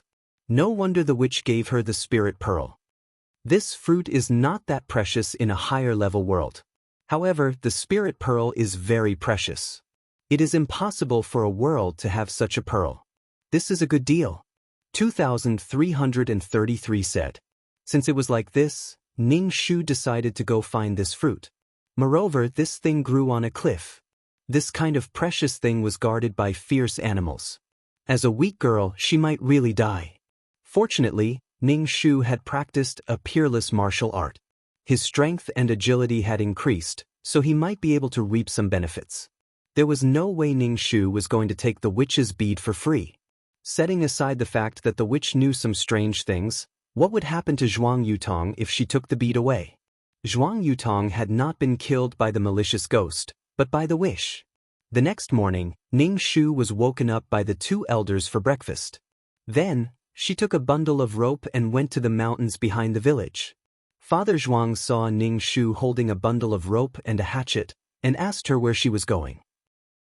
Ning Shu said that she was going to the mountains to get some wild mushrooms and bring them to school for the teachers to eat. When Father Zhuang heard this, he only told Ning Shu to be careful. Ning Shu followed the route on the paper and headed deep into the mountains. The further he went, the deeper the fallen leaves on the ground. There was a lot of animal feces on the ground. The trees were also very thick and looked quite old.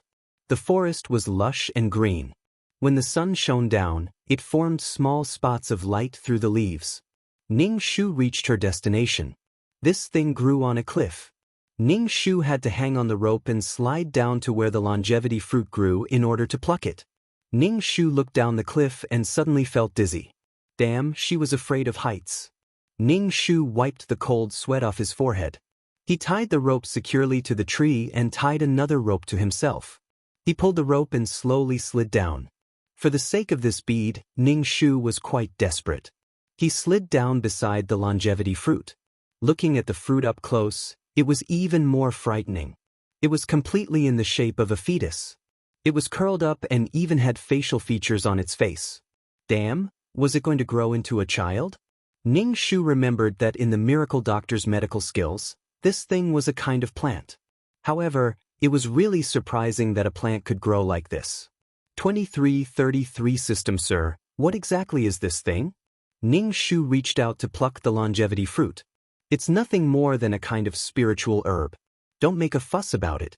When you reach the cultivation world, you will see all kinds of spiritual herbs, 2333 said indifferently. His tone was dispirited. Obviously, he didn't want to explain anything to Ning-Shu. Ning-Shu was a country bumpkin. Whoosh! Suddenly, something rushed towards Ning-Shu's hand. Ning-Shu quickly retracted his hand and pulled the rope away from the longevity fruit.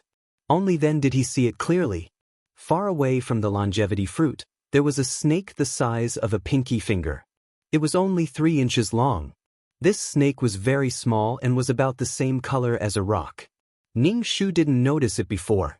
This snake coiled its body and looked at Ning-Shu cautiously. Fortunately, he retracted his hand quickly. Otherwise, he would have been bitten by this thing. One man and one snake confronted each other. Ning-Shu should have known that something was guarding the longevity fruit. Otherwise, if it grew on such an obvious cliff, it would have been pecked by birds. Obviously, this snake had been guarding the longevity fruit all this time. Now, the only way to get the longevity fruit was to kill this snake. Ning-Shu quickly pulled out the hatchet at his waist and slashed at the small snake. At this point, he had to fight. The small snake raised its head and bit at Ning-Shu's wrist. Ning-Shu turned his wrist and slashed at the snake's head. The small snake's cold eyes revealed a fierce look. It flew towards Ning-Shu's face. Ning-Shu circulated her chi. She pulled the rope with one hand and stepped on the cliff, avoiding the small snake that rushed over. She used the hatchet to chop the small snake into 2 halves. The small snake's corpse fell down the cliff. Ning-Shu's limbs were weak and his body was covered in cold sweat. He took a deep breath and picked the longevity fruit. He put it in the box the witch gave him. When they got home, Father Zhuang saw that Ning-Shu was in a mess. He didn't see any fungi. He asked, "Where are the fungi?" "I picked some. They were all poisonous wild fungi. I didn't pick them. I don't want them to eat them." Ning-Shu found a random excuse. Father Zhuang took the bamboo strips and said that he would go to the mountains to find those that weren't poisonous. Ning-Shu looked at Father Zhuang's back. This was a father who always thought about his child. Zhuang Yutong was lucky to have parents like this. Otherwise, she wouldn't have changed her fate. In the end, it was for her parents. Ning-Shu washed his face casually and took the box to the witch's house. Ning-Shu stood in the yard and shouted, "Grandma, I'm here. Come in." The witch's voice was hoarse. Only then did Ning-Shu enter the house and pass the box to the witch. "I've picked something." "So fast." The witch's voice was hoarse. She reached out with her withered hand and opened the box. When she saw the longevity fruit inside, her hand trembled. It's really, probably because she was afraid of Ning-Shu, the witch didn't call out the fruit's name. She quickly put the box away. Chapter 206. Now that she had gotten what she wanted, the witch's attitude towards Ning-Shu became a little more amiable. Ning-Shu said hoarsely, "You can have the bead. Since you got it back so quickly, I'll give you this." Ning-Shu took the bottle and asked, "What is this?" "It's some powder to remove yin qi. The girls in your dorm are absorbing yin qi into their bodies," the witch said in a hoarse voice. Ning-Shu put the bottle away. She felt that the girls in her dorm would never drink this. They might even laugh at her. Ning-Shu asked the witch again, "Granny, will this thing grow again in the future?" A smile appeared on her face, but this smile was especially sinister. Her voice was hoarse as she said, "It is already not bad to have one of these heaven-defying creations. I might not be able to see the next one in this lifetime." "I see." Ning-Shu sighed in relief. She was afraid that the witch would ask Zhuang Yutong to pick this thing after she left this world. She had martial arts, and it wasn't easy for her to pick this thing. However, Zhuang Yutong was a weak girl. Asking her to pick this thing would be suicide. Ning-Shu was here to help Zhuang Yutong. She couldn't leave a mess for her. After leaving the witch's house, Ning-Shu relaxed. With the spirit orb, she didn't have to worry about being killed by evil spirits anymore. The evil spirits wouldn't dare to enter her body anymore. If they got close, they would be absorbed by the spirit orb. Ning-Shu couldn't wait for the evil spirits to get close to her. It would be best if the spirit orb could absorb their souls. Ning-Shu didn't stay at home. She said goodbye to the two elders of the Zhuang family and prepared to go back to school. Now that the female ghost wasn't with her, she should be with the other girls. Ning Shu had already walked a long way when Father Zhuang caught up with her. He stuffed the bag into Ning Shu's hands and said that it wasn't wild mushrooms. Ning Shu didn't take it and asked Father Zhuang to keep it for himself. She really didn't know who to give it to in school. She didn't have any close friends, and the only people she interacted with were her 3 roommates. However, her 3 roommates were all people with eyes growing on top of their heads. They probably wouldn't want this kind of thing that was in bad condition and had mud on it. It was better to leave it at home and let her family eat it. Ning Shu got on the bus and saw that Father Zhuang was still standing on the side of the road until the bus turned a corner. Ning Shu retracted her gaze. She felt that Zhuang Yutong was very lucky. She was a girl living in a village like this. Her family's situation wasn't good, but she was still allowed to study. Although the conditions weren't good, the family atmosphere was good. That was why Zhuang Yutong wanted to study hard. She wanted to change her fate so that her parents could live happily in their old age. However, she didn't expect that she would die less than a year after entering university. Her parents' efforts and her own efforts were all in vain. When a person died, there was nothing left. Life was very precious. On the way back, nothing strange happened. It was a smooth journey. She hadn't felt so relaxed in a long time. Ning Shu dragged her luggage to the dormitory downstairs. She saw a pool of blood on the ground. There were also white traces of the crime scene. Someone had died here. Ning Shu's heart skipped a beat. She looked up and saw that it was room 503. It was their dormitory. Jump down from upstairs? Zhang Yin. Ning Shu dragged her luggage upstairs. When she opened the door to the dormitory, she saw 2 women fighting. One was pulling her hair, the other was scratching her face. Ning Shu quickly put down her luggage and pulled them apart. What are you doing? Ning Shu looked at Su Manyu and Lin Chanxian. Lin Chanxian's head was still wrapped in gauze and her leg was still in a cast. How could she still fight like this? Su Manyu brushed her messy hair and looked at Lin Chanxian with hatred. Lin Chanxian leaned on her walking stick, looking embarrassed and angry. Neither of them said anything. The atmosphere was very awkward. Ning Shu noticed that Su Manyu looked very haggard. She had lost a lot of weight and there were bruises under her eyes. Even makeup couldn't hide the haggard look on her face. Lin Chanxian's expression was full of anger and innocence. What's going on? What's with the white line below the dormitory? Ning Shu didn't see Zhang Yuyan anywhere. Su Manyu glared at Lin Chanxian. Ning Shu said, Zhang Yuyan committed suicide by jumping off the building. As expected, Ning Shu felt an indescribable sense of pity. She pretended to be shocked and asked, why? Everyone says that Zhang Yuyan committed suicide, but that's not what happened. I saw her jump with my own eyes. She was controlled by something. It must have been the pen spirit that night. I will never forget the last time she looked at me. She gave me a ferocious smile and said that none of us will be able to escape. Then she jumped down. She didn't commit suicide at all. Ning Shu sighed in his heart. She definitely didn't commit suicide. Lin Chanxian angrily shouted at Su Manyu, that's not what happened. Su Manyu, why are you framing me? Are you saying that I caused Zhang Yuyan's death? The police already said that she committed suicide because Zhang Yuyan was slept with. Ning Shu listened to the conversation between the two and finally understood what had happened. The police determined that Zhang Yuyan's death was a suicide. The cause of death was that Zhang Yuyan wanted to become a celebrity and sign a contract with a management company. However, she was slept with and was caught in a video. Because of this, Zhang Yuyan couldn't take the shock and committed suicide. After this incident, the school increased its management of the dormitory. Every night, when it was time, the school would call in the dormitory number to prevent students from staying out all night. Su Manyu, who had been staying at home, and the injured Lin Chanxian were both called back to the school. Since they were in the same dormitory as the victim, they were naturally questioned by the police and had to give statements. At that time, Ning Shu was at home. Su Manyu was certain that Zhang Yuyan didn't commit suicide, while Lin Chanxian was certain that Zhang Yuyan committed suicide. Moreover, The police had already found the video of Zhang Yuyan being slept with. Ning Shu looked at the window.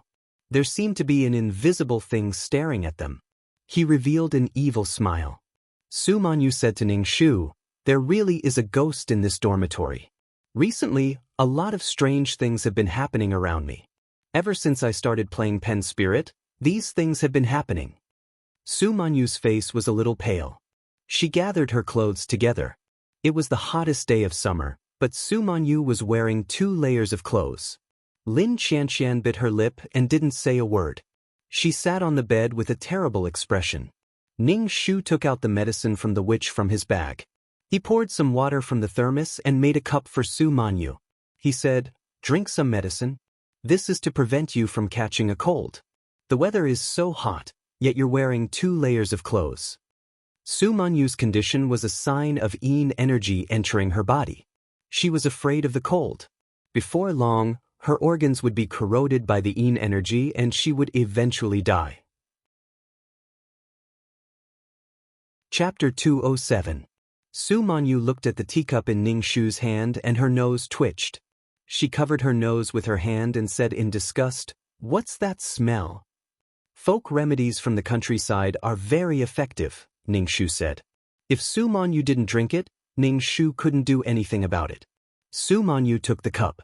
Perhaps because she was really uncomfortable, she pinched her nose and drank the medicine. Her face contorted. "It's disgusting." Su Manyu smacked her lips and felt that the taste was even stranger. Su Manyu picked up her bag. Perhaps because of the bowl of medicine, Su Manyu's attitude towards Ning Shu improved a little. Ning Shu said, "I'm leaving. I won't be staying in the dorm tonight." "I don't want to see a certain person," Su Manyu said coldly. Lin Qianqian's expression was ugly. Her bright eyes were filled with anger. She picked up her walking stick and said to Su Manyu, "I also don't want to stay in the dorm with someone who always accuses me of being a murderer." Ning Shu, the female lead and the supporting female lead were on the verge of a catfight. Ning Shu said, "Isn't the school not allowing us to stay outside? Even if there's a ghost, if we split up like this, wouldn't it be easier for her to attack us? Let's stay together." Lin Qianqian and Su Manyu didn't say anything, but they had no intention of leaving. Ning Shu asked Lin Qianqian, "Do you want some medicine?" Lin Qianqian shook her head. "No need, I'm taking anti-inflammatory medicine now." "Zhuang Yutong, pour me another cup," Su Manyu said to Ning Shu. "I do feel a lot better after drinking it. I'll pay you." Ning Shu pursed his lips and poured a cup for Su Manyu. "Drink it, you don't have to pay." Su Manyu held the cup of water and took a deep breath. Then, she gulped down the medicine in one go. The atmosphere in the dorm wasn't good. Ning Shu didn't care about the 2 sulking girls. He tidied up his clothes and made his bed. She glanced at Zhang Yuyan's empty bed. She was still alive before, but now she was gone. Ning Shu was currently studying her soul pearl. How should this thing be used? How should it be used to absorb the evil spirit's soul? "Zhuang Yutong, do you want to wash up and go to bed?" Su Manyu asked Ning Shu. Ning Shu was surprised. The bathroom was just next door. Why was she being called? Su Manyu raised her chin slightly. Ning Shu said, "Come with me. Let's go wash up together." Ning Shu was speechless. Since when did her relationship with Su Manyu become so good that they became best friends who washed up together and went to the bathroom hand in hand? Su Manyu glanced at Lin Qianqian. Ning Shu said, "This dorm is haunted. Even when I go home, strange things happen. Blood comes out of the faucet." The reason why Su Manyu went back to school was because her family was in a mess. She might as well go back to school. Su Manyu was afraid that blood would come out again when she washed up, so she called Ning Shu. Ning Shu put away the soul pearl and took the basin into the bathroom. Su Manyu followed Ning Shu into the bathroom. Seeing that the faucet Ning Shu turned on wasn't blood, she let out a sigh of relief. He turned on the other faucet. Ning Shu asked, "Zhuang Yutong, do you believe me? There really is a ghost here?" Ning Shu nodded and said, "I believe you. I've also encountered a lot of things. One is a coincidence, but 2 isn't. Now that Zhang Yuyan is dead, who will be the next?" Su Manyu bit her lip. The water in the basin overflowed. Ning Shu turned off the faucet and said to Su Manyu, "There must be a way. I suspect that it's because of the pen spirit that night. If I had listened to you, this wouldn't have happened." Su Manyu looked haggard. Zhuang Yutong didn't want to play the game, but Lin Qianqian said that the pen spirit could predict the future and answer their questions. Everyone couldn't help but look forward to the future. Ning Shu washed up. Seeing that Su Manyu was still in a daze, he comforted her, "It's okay." Su Manyu sighed in the end. The two washed up and walked out of the bathroom. They saw that Lin Qianqian was already lying on the bed. Her foot was in a cast. She didn't even wash up before lying on the bed. Lin Qianqian saw the two of them walking out of the bathroom intimately and felt uncomfortable. She felt like she was being ostracized. Before, it was Zhuang Yutong who was ostracized, but now it was her. It didn't feel good. Lin Qianqian closed her eyes. Su Manyu shrunk into the blanket and curled up into a ball. Ning Shu walked to the window and looked at the night sky that was as dark as ink. She smiled coldly at the empty space. "I'm not afraid of you.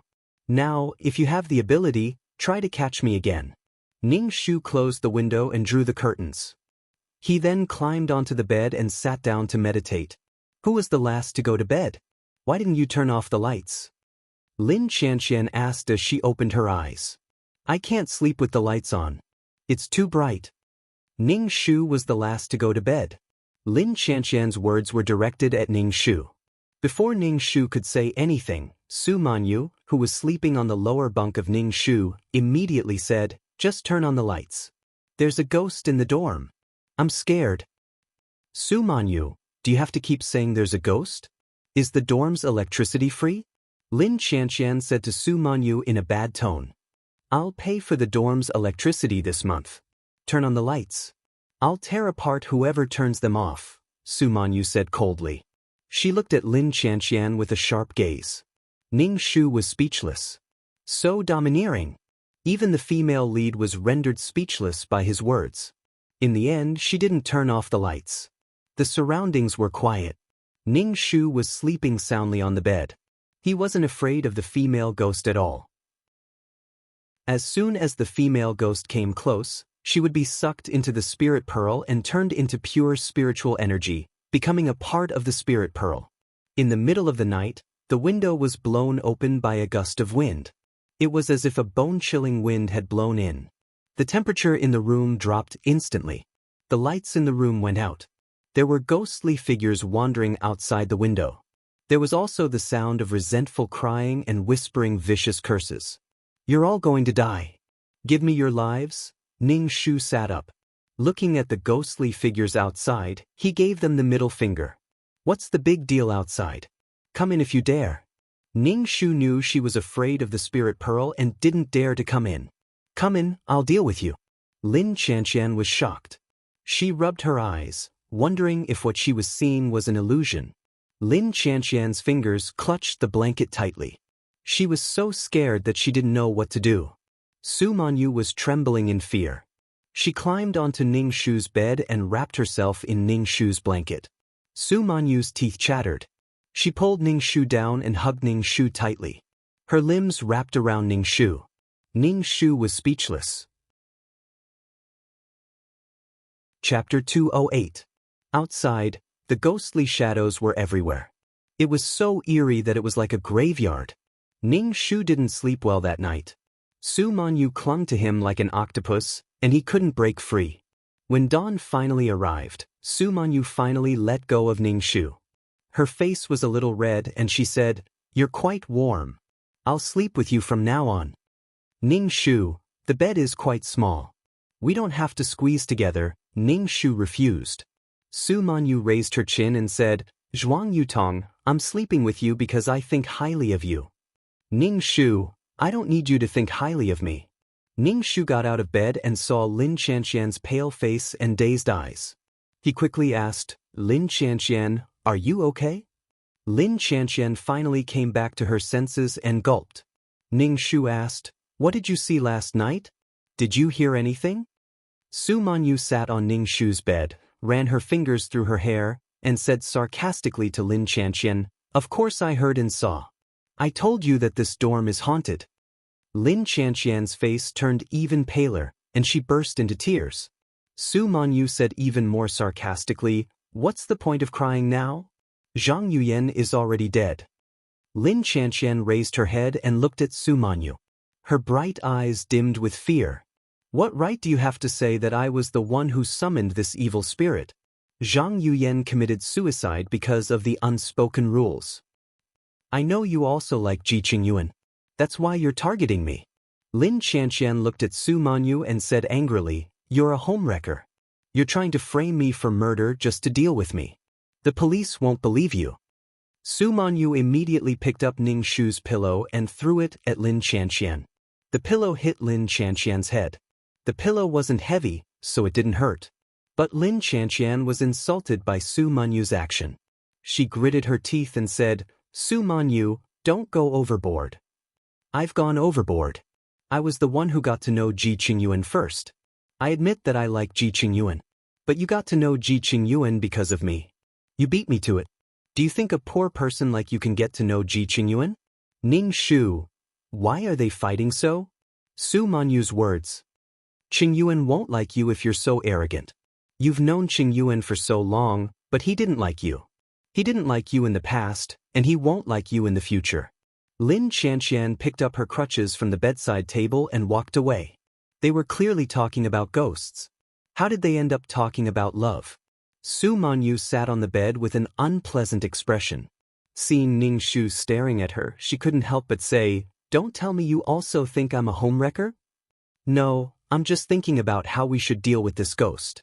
Now that the hostile ghost had stayed away from her, Ning Shu couldn't see where it was. Speaking of ghosts, Su Manyu's expression became worried. She got off the bed. Ning Shu was about to leave when Su Manyu immediately asked Ning Shu, "Where are you going?" "I'm going to eat." Ning Shu was about to head to the cafeteria for breakfast. No matter what, he had to fill his stomach first. "I'll go with you." Su Manyu immediately put on her shoes and followed Ning Shu. She followed closely behind Ning Shu like Siamese twins. Ning Shu didn't think Su Manyu was used to the food in the cafeteria. As expected, when Su Manyu saw Ning Shu eating steamed buns and porridge, she immediately said Ning Shu was eating pig's food. Ning Shu did not pay any attention to her. Meanwhile, Lin Qianqian left the dormitory and went to look for Ji Qingyuan. She told him everything that had happened that night. Ji Qingyuan didn't quite believe her, but when he saw how haggard his girlfriend looked and how scared she was, he couldn't help but feel comforted. Ji Qingyuan said he would think of something. Lin Qianqian looked at Ji Qingyuan's handsome face and felt her heart ache. She felt sad because Su Manyu liked him. She also felt sad because she was lucky to have such a good boyfriend. When she thought of Su Manyu's angry and jealous face, Lin Qianqian felt happy. Who told Su Manyu to be so arrogant? Lin Qianqian leaned into Ji Qingyuan's arms and murmured, "Qingyuan, it's so good to have you by my side." Ning Shu and Su Manyu had breakfast in the cafeteria. When they arrived at the dormitory, Ning Shu felt the spirit orb in his body tremble slightly. It had been quiet all this time, but now it was moving. Ning Shu looked up and saw a flower pot fall from above their heads. In the midst of the sparks, Ning Shu pulled Su Manyu to the side. The flower pot fell to the ground with a thud, splinters flying everywhere. Su Manyu's expression was sluggish. She stared at the flower pot in a daze. The soil was scattered all over the floor and the flowers were broken. Someone had snapped them off. It was a chilling sight. Ning Shu looked up and saw another flower pot floating in the air. Then, as if it had lost its support, it fell towards Su Manyu and her. "Let's go." Ning Shu pulled Su Manyu and rushed into the dormitory. As soon as they stepped in, the flower pot fell to the ground where they had been standing. Su Manyu's expression was blank. She sat on the ground, her limbs weak. She held her head with both hands and her body trembled. Ning Shu looked at the broken flower pot. In the original plot, Su Manyu was hit by a falling flower pot and became a vegetable. Being alive was equivalent to being dead. She felt nothing. She might as well be dead. "Su Manyu, are you okay?" Ning Shu patted Su Manyu's shoulder. Su Manyu put down her hands and looked at Ning Shu. Her voice trembled as she asked, "Why aren't you scared?" "Of course I'm scared. But she wants us to be scared, Ning Shu said fiercely. There's always a way to deal with her. Su Manyu supported herself against the wall and stood up. She wiped the tears from her face and gritted her teeth. The muscles on her face were trembling. I'm going to destroy this bastard. Although Su Manyu said that, her body was trembling uncontrollably. She supported herself against the wall and walked up the stairs, but her body was too weak. Su Manyu asked Ning Shu, "Can you give me a hand? My legs are too weak to walk." "Walk on your own. My legs are weak too." Ning Shu didn't want to help her. He wasn't her servant. Su Manyu watched as Ning Shu walked up the stairs without any weakness in his legs. She was scared. She dragged her weak legs and followed Ning Shu. Back at the dormitory, Ning Shu opened the door and saw Lin Qianqian. He wasn't surprised to see Lin Qianqian, but he didn't expect Ji Qingyuan, a guy, to be in the girls' dormitory. Su Manyu saw Ji Qingyuan and said sarcastically, "You really can't bear to leave. The dormitory is everyone's place. If you want to be all lovey-dovey here, you have to consider the others." Ji Qingyuan frowned at Su Manyu and said unhappily, "Qianqian is already injured and in a bad mood. Why are you still talking to her like that?" Chapter 209. When Su Manyu heard how Ji Qingyuan was defending Lin Qianqian, her expression darkened even more. On top of that, she had almost been hit by a flower pot. If Zhuang Yutong hadn't been by her side, she would have been done for. Now, seeing Lin Qianqian hiding in a corner, pretending to be innocent and asking Ji Qingyuan to stand up for her, Su Manyu was so angry that her chest was about to explode. She said coldly to Ji Qingyuan, "Ji Qingyuan, this has nothing to do with you. Get lost." "Su Manyu, how can you speak like that?" Ji Qingyuan was displeased. "Did you eat dynamite? How can you speak like that as soon as you come in?" Ning Shu said, "This is a female dormitory. Why are you here?" Ji Qingyuan ignored Ning Shu and Ning Shu. Instead, he looked at Su Manyu and said, "Lin Qianqian is my girlfriend. I hope you can respect her." "Why should I respect her? Who is she to me?" "Ji Qingyuan, you bastard, you just see that I like you. How can you insult me like this? If your girlfriend wants me to respect her, I'll respect your entire family." Su Manyu was incomparably valiant when she opened her mouth, as if she wanted to vent the fear that she had encountered previously. Ji Qingyuan's face was dark. He was clearly angered by Su Manyu's words. "Are you crazy?" Su Manyu rolled her eyes. She glanced at Lin Qianqian and spat, "Lin Qianqian, this is the first time I've realized how disgusting you are." Ji Qingyuan's face was stern as he defended Lin Qianqian. "I'm here because Qianqian is worried about you guys. She said there's a ghost in this dormitory. I applied to the school to sleep here tonight to see if there's really something up." Su Manyu chuckled and glanced at Lin Qianqian, who remained silent. Ning Shu ignored the love and hate between the three of them. He took out a bottle of medicinal water and drank it. When Su Manyu saw Ning Shu drinking the medicine, she quickly said, "Leave some for me." Suddenly, the dormitory was filled with a strange smell. This smell was really strange. Ji Qingyuan frowned and endured it. When he saw Su Manyu drinking this strange thing, he couldn't help but say, "Su Manyu, what are you drinking? It smells terrible. Why do you care what I drink?" Su Manyu pinched her nose and drank the medicine. Then, she took out a set of cosmetics from her cabinet and gave it to Ning Shu. She said, "This is for you. Thank you for saving me today. From now on, you are my friend." Ning Shu thought about it and accepted it. Since Su Manyu had expressed her goodwill, Ning Shu naturally had to accept it. Besides, the original owner of the body wanted to integrate into this small group. Ning Shu took out a triangular talisman from his bag and gave it to Su Manyu. "This is for you. It was given to me by the witch in my village.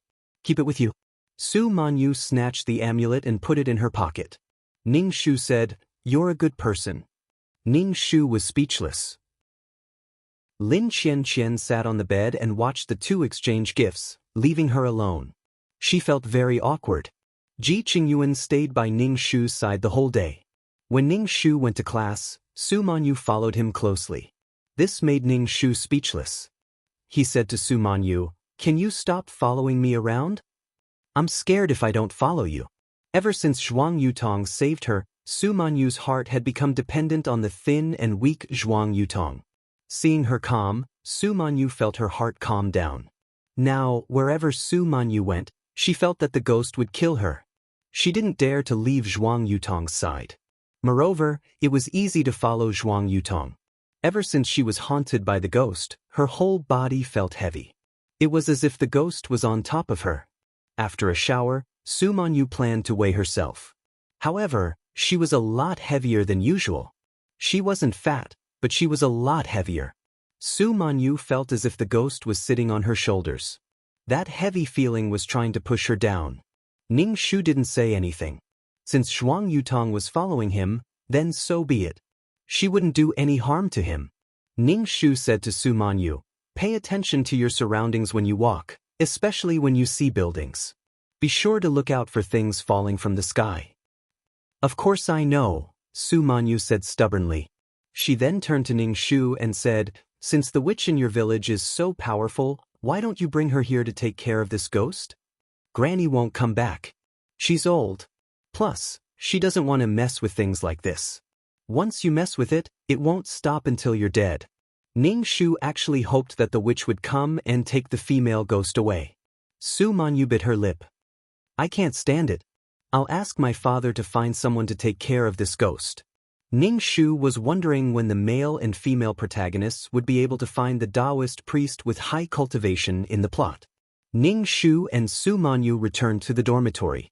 Ji Qingyuan and Lin Qianqian were sitting on the bed, whispering to each other. The atmosphere was very sweet. Su Manyu snorted, breaking the sweet atmosphere. Su Manyu looked at the two of them in a strange way, making Lin Qianqian feel very uncomfortable. Ning Shu and Su Manyu washed up and went to bed. Su Manyu didn't say anything and climbed onto Ning Shu's bed. She then looked coldly at Ji Qingyan, who was lying on the floor next to Lin Qianqian's bed. "It's okay. I'm by your side. I'll protect you," Ji Qingyuan comforted Lin Qianqian. Lin Qianqian nodded obediently. Su Manyu saw that Lin Qianqian and Ji Qingyuan were looking at each other with sweet eyes. She felt jealous and spat at them. Ning Shu looked at Su Manyu. He used to think that Su Manyu was very arrogant, but now it seemed that she was even more arrogant and domineering. She was labeled as an evil female supporting character. Even if she was killed by a ghost in the end, no one would sympathize. Su Manyu clung onto Ning Shu, tightly clinging onto his body. Ning Shu pried her hands away and said calmly, "Let's sleep. I don't feel comfortable with you hugging me like this." Su Manyu let go of her hands, but she still clung onto Ning Shu tightly. The night was quiet. The campus was silent. Ji Qingyuan lay on the floor, unable to sleep. Besides, it was a strange feeling to sleep in a female dormitory. There was no movement at all. Ji Qingyuan couldn't help but laugh. It was just the girl's imagination that made her crazy. Ji Qingyuan sat up and gazed tenderly at Lin Qianqian on the bed. He reached out and held Lin Qianqian's hand, but it felt strange. It felt like he was touching a rotten mango. It was wet. Why did Qianqian's hand feel like that? The dormitory was dark, so Ji Qingyuan couldn't see what was going on. He nudged Lin Qianqian's body and called out, "Qianqian, wake up." But Lin Qianqian seemed to be fast asleep. No matter how Ji Qingyuan nudged her, she didn't wake up. Ji Qingyuan's heart suddenly trembled. He quickly got up and found the light switch. He wanted to turn it on, but the lights in the dormitory wouldn't turn on. Instead, he touched a sticky and warm liquid. Chapter 210. Ji Qingyuan's hand was wet from touching it, but he couldn't see what it was. Ji Qingyuan hesitated for a moment, then brought his hand to his nose and sniffed it. He instantly smelled a rotten stench. It was so rotten that it made him dizzy. Ji Qingyuan's heart was filled with fear. The three girls in the dormitory were all asleep. It was completely different from when he was awake. Ji Qingyuan hurriedly wiped his hands on his body and rushed to Lin Qianqian's bedside. He shook Lin Qianqian's body and screamed, "Qianqian, wake up! Wake up! What the fuck is going on?" Ji Qingyuan screamed very loudly, but none of the three girls in the dormitory woke up. It was as if he was the only one left in the world. The surroundings were dead silent. There was no sound. There were no cicadas chirping, no car horns, and not even the breathing of the three girls. Qianqian, Qianqian. Ji Qingyuan grabbed Lin Qianqian's arm, trying to pull her up. But Ji Qingyuan pulled hard and managed to pull Lin Qianqian's arm off the bed. However, Lin Qianqian still didn't react. She didn't feel any pain and didn't make a sound. Ji Qingyuan's eyes widened to their maximum. His pupils contracted violently. He was still holding onto Lin Qianqian's arm. Ah! Ji Qingyuan screamed. He threw away the arm in his hand and bent down to pull Lin Qianqian off the bed. A ray of moonlight shone through the window and illuminated Lin Qianqian's face. It was a face that was completely unrecognizable, like a pile of rotten meat. It gave off a foul smell, but it was smiling strangely at him.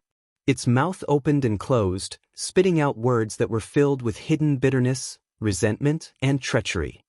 "You've finally come to find me. I've been waiting for you. I've always been waiting for you. Why are you so cruel? Why are you so cruel? I hate you. Be with me."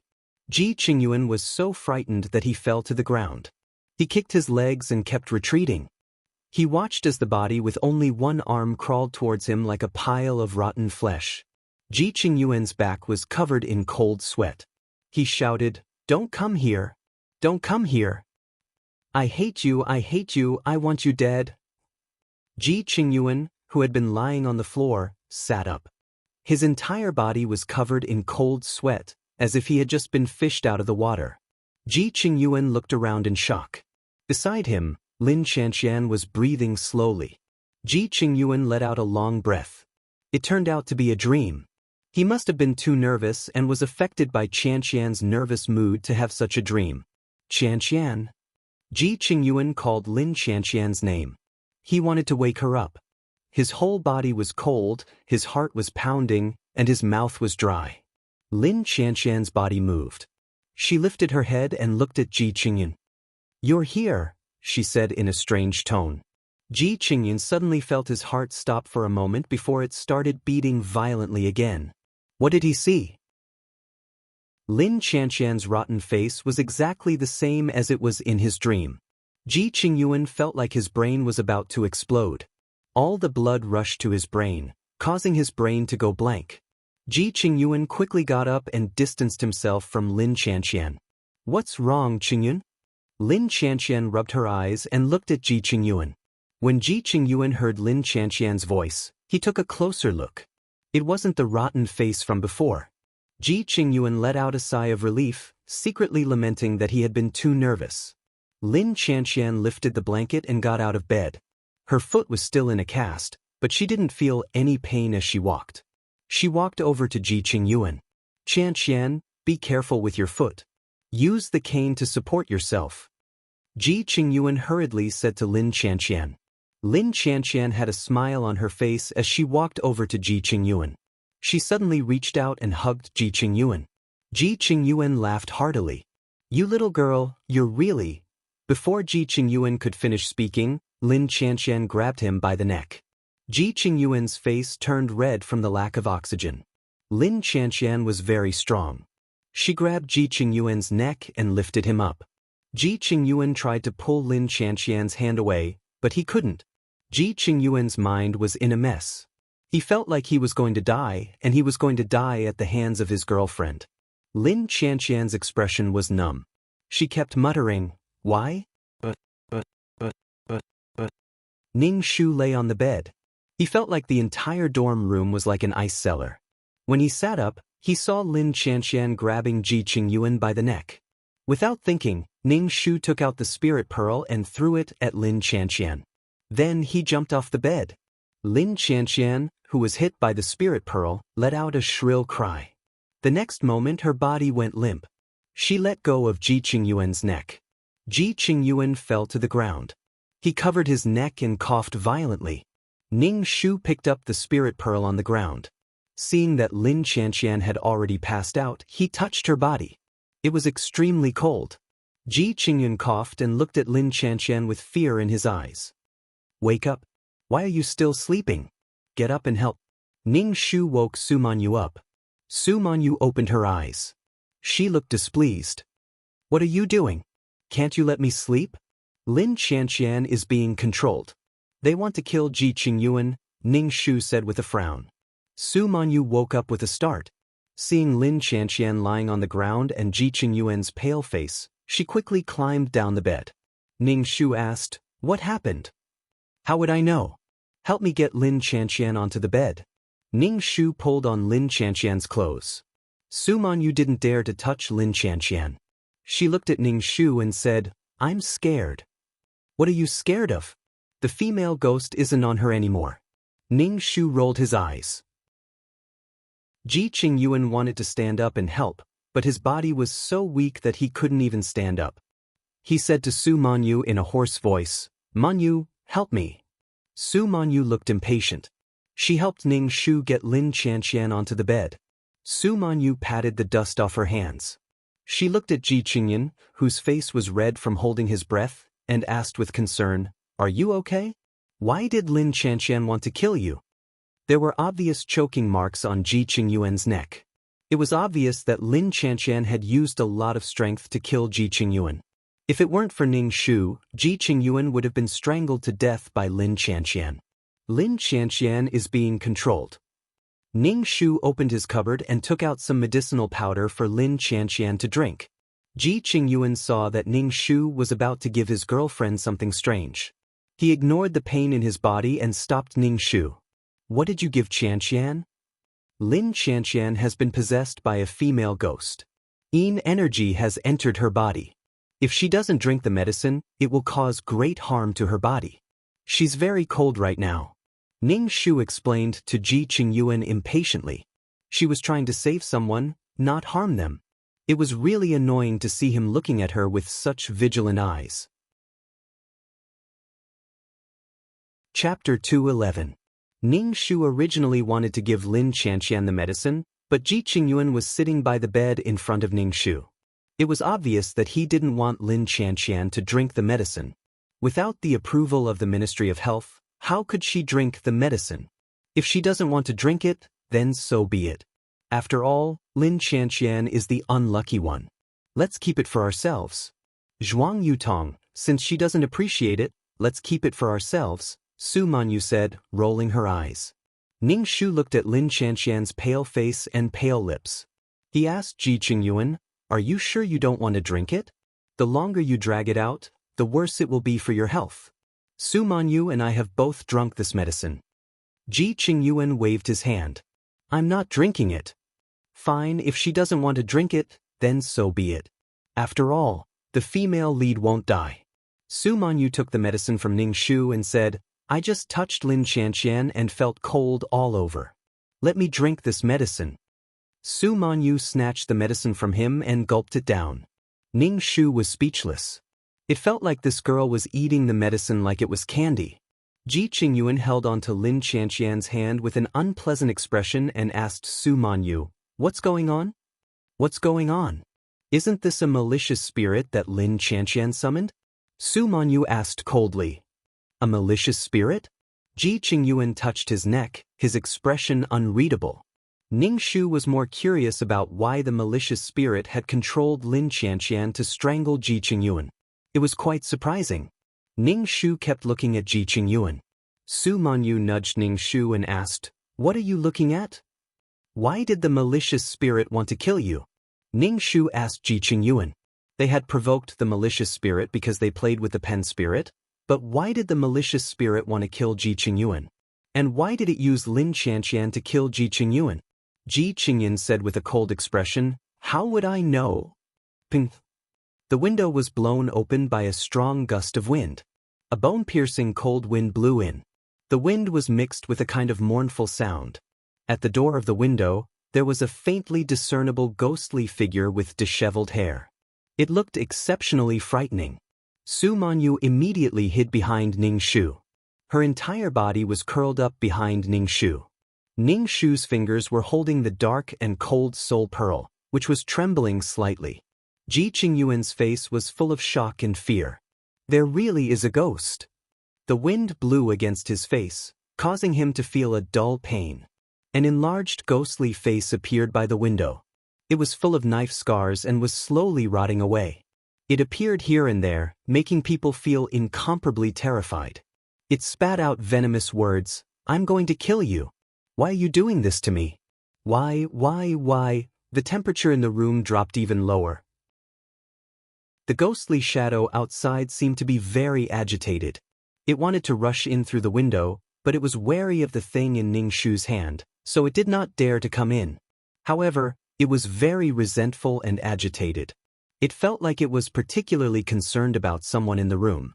Ning Shu glanced at Ji Qingyuan. He felt that this female ghost should be related to Ji Qingyuan. Previously, the female ghost had treated them like a cat playing with a mouse, but today it was particularly agitated. Ning Shu walked towards the window. Su Manyu grabbed onto Ning Shu's clothes. "What are you doing? Don't go over there." Ning Shu ignored Su Manyu. Su Manyu stomped her feet, but she did not dare to follow Ning Shu to the window. With every step Ning Shu took, the female ghost moved further away from the window. In the end, she was really afraid of the thing in Ning Shu's hand and ran away on her own. The wind suddenly stopped. "Zhuang Yutong, not bad. Even the ghost was scared to death by you." Su Manyu wiped the cold sweat off her forehead. Ning Shu was really annoyed by this female ghost. Why did she want to take the lives of innocent people like them? Ji Qingyuan's face was pale. He said, "We can't stay here. Lin Qianqian can't stay here." "Then hurry up and take Lin Qianqian away. It's best if you leave. This female ghost wants to kill you. You must be related to this female ghost." Ning Shu waved his hand. Ji Qingyuan was speechless. Ning Shu closed the window. It was still early in the morning. Should he go back to sleep? Ning Shu touched Lin Qianqian's forehead. She was starting to have a fever. "Do you want to take her to the hospital?" "Lin Qianqian is sick," Ning Shu asked Ji Qingyuan. Ji Qingyuan's face was pale, and his eyes were lifeless. Suddenly encountering such a situation, Ji Qingyuan felt like his worldview had been turned upside down. When he heard Ning Shu's words, his eyes were in a mess. For a moment, he didn't know what to do. "Sick?" Ji Qingyuan frantically touched Lin Qianqian's forehead. His face was full of anxiety. But seeing that it was so dark outside, he didn't dare to take Lin Qianqian to the hospital. "Ji Qingyuan, you should take Lin Qianqian to the hospital. If this drags on, she might burn her brain," Su Manyu said to Ji Qingyuan. Ji Qingyuan looked hesitant. Su Manyu continued, "It's so late now. Let's drink Zhuang Yutong's medicine. That's all we can do." Ji Qingyuan rubbed his forehead. His entire person appeared to be very tired and afraid that he could not get rid of. Ning Shu pursed his lips. He poured the medicine into Lin Qianqian's mouth and poured it in. She should have drunk it earlier. "It's morning. Let's take Lin Qianqian to the hospital," Ning Shu said calmly. That night, no one slept well. Ji Qingyuan didn't sleep at all. As soon as the sun rose, he took the unconscious Lin Qianqian and left. Su Manyu saw how much Ji Qingyuan cared about Lin Qianqian. She pursed her lips and asked Ning Shu sourly, "Is Lin Qianqian really that good? She's not good-looking and doesn't come from a good family. At most, she's from a well-off family. Her personality is even worse. She's evil like a white lotus. What's so good about her?" Su Manyu was very dissatisfied. Ning Shu was speechless. "You make it sound like your personality is good. You're sharp-tongued, arrogant, and domineering." But Su Manyu had the right to be arrogant. She came from a good family and was beautiful. She was better than Lin Qianqian in every aspect. "What's so good about Ji Qingyuan? What do you like about him?" Ning Shu asked. "Just because he's handsome?" Su Manyu thought for a moment and said, "I don't know. I just like him." Ning Shu pursed his lips. "You're pretty and your family is as rich as Ji Qingyuan's. Why would you like him?" "That does make sense." Su Manyu nodded. "Now that the female ghost is a threat, I don't have the energy to focus on these things." Ning Shu thought for a moment and asked Su Manyu, "Do you think there's a way to see a ghost?" "Aren't we seeing a ghost now?" Su Manyu rested her chin on her hand. "If this isn't called seeing a ghost, then what is?" "I'm talking about seeing a ghost. I heard that if you put cow's tears on your eyes, you can see a ghost." Ning Shu looked at Su Manyu. Su Manyu, can you get some cow's tears? Chapter 212. Ning Shu wanted Su Manyu to get some cow tears. She really didn't want to stay in this mission world anymore. She was always on tenterhooks and didn't get a good night's sleep. Although she had the spirit orb, she couldn't rest until this female ghost was dealt with. I don't want it, Su Manyu shook her head. I'm scared to death right now. I want to see her. I don't want it. Ning Shu said, Granny gave me something that can deal with her. If I see her, I'll definitely be able to deal with her. Are we just going to live like this forever? Su Manyu thought for a moment. Where do you want me to get cow tears for you? I'll think of a way. Ning Shu nodded. Try to be quick. The longer we delay, the worse it will be. What if something happens to us? Ji Qingyuan, who had sent Lin Qianqian to the hospital, returned and said to Su Manyu, I'm going to find a Taoist priest to deal with this evil spirit. I'll leave Qianqian in your care. Su Manyu rolled her eyes and said, I can't take care of Lin Qianqian. This female ghost appears and disappears like a ghost. I can't even take care of myself, so how can I take care of Lin Qianqian? If anything happens to Lin Qianqian in the future, you'll hate me for the rest of your life. I don't want to do something so strenuous and unrewarding. You'd better take Lin Qianqian with you. Su Manyu's words were so direct that Ji Qingyuan was speechless for a moment. Ji Qingyuan said, I also want to bring Qian along, but Qian is really not feeling well right now. Moreover, her injured leg got worse last night. There's no way to bring Qian along. Ning Shu also said, you should take Lin Qianqian with you. There was a lot of luck between the male and female leads. Even if something happened, it wouldn't be life-threatening. Ji Qingyuan originally wanted Su Manyu to take care of Lin Qianqian. Ji Qingyuan knew that Su Manyu liked him and would probably agree to take care of Lin Qianqian. But he didn't expect Su Manyu to reject him. This made Ji Qingyuan feel a little uncomfortable. Besides, he was here for this dorm. If it weren't for Lin Qianqian being here, he wouldn't even care about this mess. Ji Qingyuan, you should be careful. This female ghost has a grudge with you. She wants to kill you. Ning Shu felt that they had provoked the female ghost because of Lin Qianqian, who was Ji Qingyuan's girlfriend. When Ji Qingyuan heard Ning Shu say this, his face, which had not slept all night, became even more unsightly. He looked at Ning Shu with a very sharp gaze. What right do you have to say that? I have nothing to do with this female ghost. Ning Shu shrugged and didn't say anything else. Ji Qingyuan saw that Su Manyu wasn't willing to help him take care of Lin Qianqian, and it wasn't the best time to bring Lin Qianqian home. Ji Qingyuan took a deep breath. His expression was haggard, and he sounded much colder when he spoke to Su Manyu. I'll take Qianqian with me, and I'll get the Taoist priest to take a look at Qianqian's body. Ning Shu asked, Who introduced this Taoist priest to you? It's none of your business who introduced him to me. Ji Qingyuan's attitude towards Ning Shu was very disdainful. Ji Qingyuan was very impatient with Ning Shu's questioning. Ning Shu couldn't be bothered to care. The matters between the male lead and the female lead weren't for a little cannon fodder like her to care. Ji Qingyuan left in a hurry. Su Manyu looked at Ji Qingyuan's back and pursed her lips. She looked like she was about to cry. He's angry at me. I don't think we can even be friends in the future. Ning Shu looked at her with disdain. What kind of person are you? Useless. Isn't he just a man? What does a country bumpkin like you know? Su Manyu sneered. I've liked Ji Qingyuan for a long time. You don't understand at all. Tisk. Ning Shu gave her the middle finger. You're so pretentious. He doesn't even like you and you're still acting like a bitch. It's disgusting. Su Manyu's face turned green with anger after hearing Ning Shu's words. Zhuang Yutong, do you want to die? Ning Shu, ha. After Lin Qianqian left, only Ning Shu and Su Manyu were left in the dormitory. Strangely enough, the female ghost didn't harass them again. Su Manyu also found it strange. Ning Shu said, Don't tell me she went to look for Ji Qingyuan and Lin Qianqian. Ning Shu didn't care at all. He shrugged and said, Maybe. Su Manyu's face revealed a worried expression. She was obviously worried about Ji Qingyuan. Ning Shu pursed her lips. Don't act like you're constipated. It's so disgusting. Zhuang Yutong, will you die if you don't speak?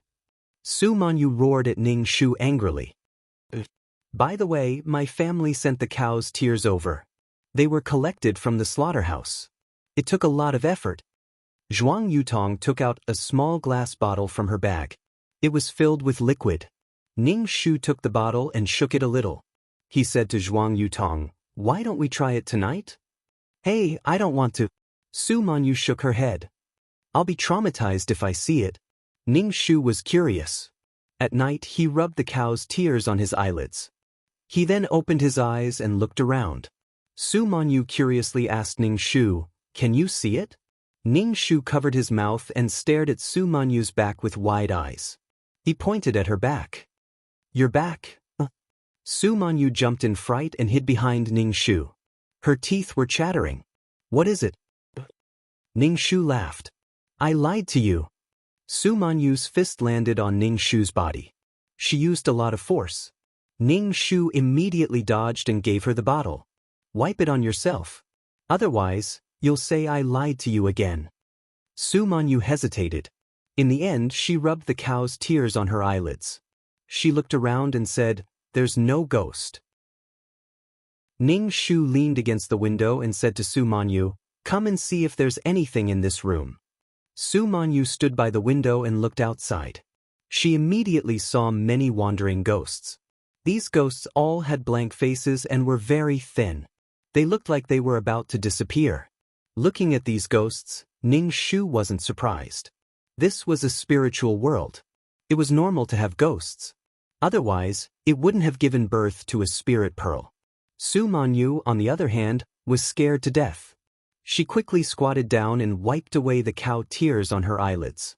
She said to Ning Shu, "Are we in hell? Why are there such things everywhere?" "Actually, there's no need to be afraid. We live in a different dimension from them. We won't meet them. The female ghosts we met can affect the magnetic field. That's why these supernatural things happened. I wonder how Ji Qingyuan and the others are doing." Su Manyu wasn't that scared. Ning Shu wasn't worried at all. Looking at Su Manyu, he asked, "I really don't see anything good about Ji Qingyuan. It's because of his appearance." Ning Shu thought that there were too many good-looking perverts. Chapter 213. Ning Shu and Su Manyu lived peacefully for a few days, but after a few nights, the female ghost came back and the temperature in the dormitory dropped a lot. Su Manyu hugged Ning Shu's arm tightly and said in a trembling voice, "Yutong, she's back. Where are Ji Qingyuan and Lin Qianqian?" Ning Shu didn't say anything. He took out a cow's tear and rubbed it on his eyelids. He looked around and saw a female ghost sitting on Lin Qianqian's bed. She was surrounded by black gas and her soul looked very thin. Her face was covered with knife scars and her eyes were full of hatred. When she met Ning Shu's eyes, Ning Shu bared his teeth. He seemed to be worried about something and didn't come to Ning Shu's side. Ning Shu quickly threw the soul pearl at the female ghost. The female ghost dodged the soul pearl, but a part of her soul was sucked away by the soul pearl. The black gas on her body dissipated a lot, and her soul became very thin. The female ghost floated outside the window. Ning Shu roared angrily and the whole dormitory shook. The bed fell down. Ning Shu pulled Su Manyu off the bed and picked up the soul pearl on the ground. All of a sudden, it was as if there was an earthquake, making one unable to stand steadily. Ning Shu sank her chi into her dantian and stood still on the ground. Su Manyu fell on the bed and grabbed Ning Shu's clothes tightly. "Why is she so angry?" "She's just an arrow at the end of its flight." Ning Shu looked at the female ghost's thin soul. If the Taoist priest came, she wouldn't be able to hold on for long. "You all have to die. I hate you. You all have to die. You all have to die." The female ghost's vicious words made one's scalp tingle. The cow's tear on Ning Shu's eyelids dried up and he couldn't see where the female ghost was. The female ghost's movements also became smaller and smaller. In the end, she stopped breathing. Su Manyu cried out and sat on the ground. She wiped her cold sweat. "If this happens a few more times, my heart won't be able to take it." The dormitory was in a mess. Ning Shu picked up the fallen bed and tidied up the dormitory. Do you have Ji Qingyuan's number? Give him a call and ask, Ning Shu said to Su Manyu, who was as soft as a puddle of mud as he tidied up his things. Yeah, make a call, make a call. Su Manyu took out her phone and dialed a number. After a while, she was so angry that she almost threw her phone away. Ning Shu said, I can't get through. He said he's not in the service area. Ning Shu shrugged his shoulders. He didn't know where the male and female leads were right now. Ning Shu's intuition told him that the female ghost must have met that Taoist priest and exchanged blows with him. Otherwise, her soul wouldn't be so weak. Just now, a part of his soul power had been absorbed by the soul pearl, so his soul power was very weak. Ning Shu felt that the soul pearl in his hand had become a little heavier. He felt that this thing was really strange. It could only enter and not exit. Ning Shu really coveted the soul power inside. The female ghost became weak and rarely came out to cause trouble. It seemed that she was recuperating. Ning Shu wondered when the Taoist priest would come. This was really the best time to get rid of the female ghost. After the female ghost suffered once, she didn't dare to enter the dormitory again. Ning Shu sometimes wiped the cow's tears on his eyelids and saw that the female ghost was actually devouring other wandering souls. The black aura on her body was getting thicker and thicker. Damn, Ning Shu saw this scene and didn't know what to say. It was better to get rid of this ghost quickly. Not only did it kill people, but it also devoured ghosts. Luckily, he had the soul pearl. Otherwise, Ning Shu wouldn't have been able to protect himself and Su Manyu. Saving a life was better than building a 7-floor pagoda. Ning Shu and Su Manyu had been together for a long time, so they had developed some feelings for each other. After a period of peace and quiet, Ji Qingyuan and Lin Qianqian finally returned. Lin Qianqian had lost a lot of weight. Even her skin was a lot darker. Her leg was still in a cast. Ji Qingyuan was also travel-worn. Ji Qingyuan helped Lin Qianqian sit on the bed. Su Manyu asked Ji Qingyuan, where did you guys go? Why couldn't I get through to your phones? Ji Qingyuan rubbed his forehead. He looked tired and said, the signal is bad. Why you guys in such a mess? Was the journey not peaceful? Su Manyu poured a glass of water for Ji Qingyuan, ignoring Lin Qianqian. Ji Qingyuan took the glass and passed it to Lin Qianqian. He asked Lin Qianqian, Qianqian, does your leg still hurt? Lin Qianqian frowned. She touched her leg and said, my leg hurts. The doctor said that you have to take care of your leg. Nothing bad will happen to it. Ji Qingyuan said seriously. He ignored Su Manyu, who was pouring water for him. Su Manyu was so angry that her face changed. Ning Shu watched from the side. He felt that Ji Qingyuan and Lin Qianqian's relationship had deepened. It was probably because they had gone through so much together. Seeing Su Manyu's expression, Ning Shu pursed his lips. You're done for. Su Manyu saw Ning Shu's expression and her face darkened. Why did Zhuang Yutong keep mocking her? Would she die if she didn't laugh at her? Why was she so happy to see her fall out of love? Su Manyu's expression darkened. She then asked Ji Qingyuan, what happened on the way here? Did you find the priest? We found him. He's at my house right now. He'll be back tonight to exorcise the ghost, Ji Qingyuan said. But a lot of things happened on the way here. He and Lin Qianqian had narrowly escaped death. Moreover, Lin Qianqian's leg injury had worsened. The doctor said that if it wasn't treated properly, it was likely to be amputated. On top of that, her fever had worsened the injury. Ji Qingyuan's heart felt heavy. There were too many things weighing on his mind. Ji Qingyuan felt that this female ghost hated him very much. He clearly didn't have anything to do with this female ghost, but she insisted on killing him. Are you going to exorcise the ghost tonight? Ning Shu asked Ji Qingyuan. Ji Qingyuan ignored Ning Shu completely. He ignored Ning Shu and didn't say a word. In any case, he completely ignored Ning Shu. Ning Shu was speechless. What the fuck, am I invisible? In Ji Qingyuan's heart, he didn't treat Ning Shu as an equal. He didn't want to answer Ning Shu's question at all. Damn, Ning Shu was so embarrassed that he felt cancer from embarrassment. This was the first time he had met someone who was so arrogant. Is the Taoist priest you found reliable? Su Manyu asked Ji Qingyuan. Ji Qingyuan calmly said, "He's a Taoist priest who cultivates in the mountains. His cultivation level is very high. He knows my father. My father asked me to find him." "Uncle Ji knows a Taoist priest?" Su Manyu was shocked. Ji Qingyuan didn't care. "My family runs a business. We travel from the south to the north. What's so strange about my father knowing all kinds of people? Why doesn't my father know any Taoist priests?" Su Manyu asked casually. Ning Shu raised his eyebrows. He felt a little strange. Lin Qianqian was staying in the dormitory. Her leg injury was so serious. Why didn't she go to the hospital? Why was she staying in the dormitory? Chapter 214. After Ji Qingyuan settled Lin Qianqian down, he asked Su Manyu to take care of her and pour her some water. Su Manyu reluctantly pouted and nodded. Lin Qianqian lay on the bed. She seemed to be too tired and fell asleep as soon as she lay on the bed. Ning Shu and Su Manyu looked at each other, then went about their own business. But Lin Qianqian suddenly sat up and turned her stiff neck to look at Ning Shu and Su Manyu. "Lin Qianqian, what do you want?" Su Manyu asked Lin Qianqian without looking up. Lin Qianqian didn't answer Su Manyu. She lifted the covers off the bed and stood up.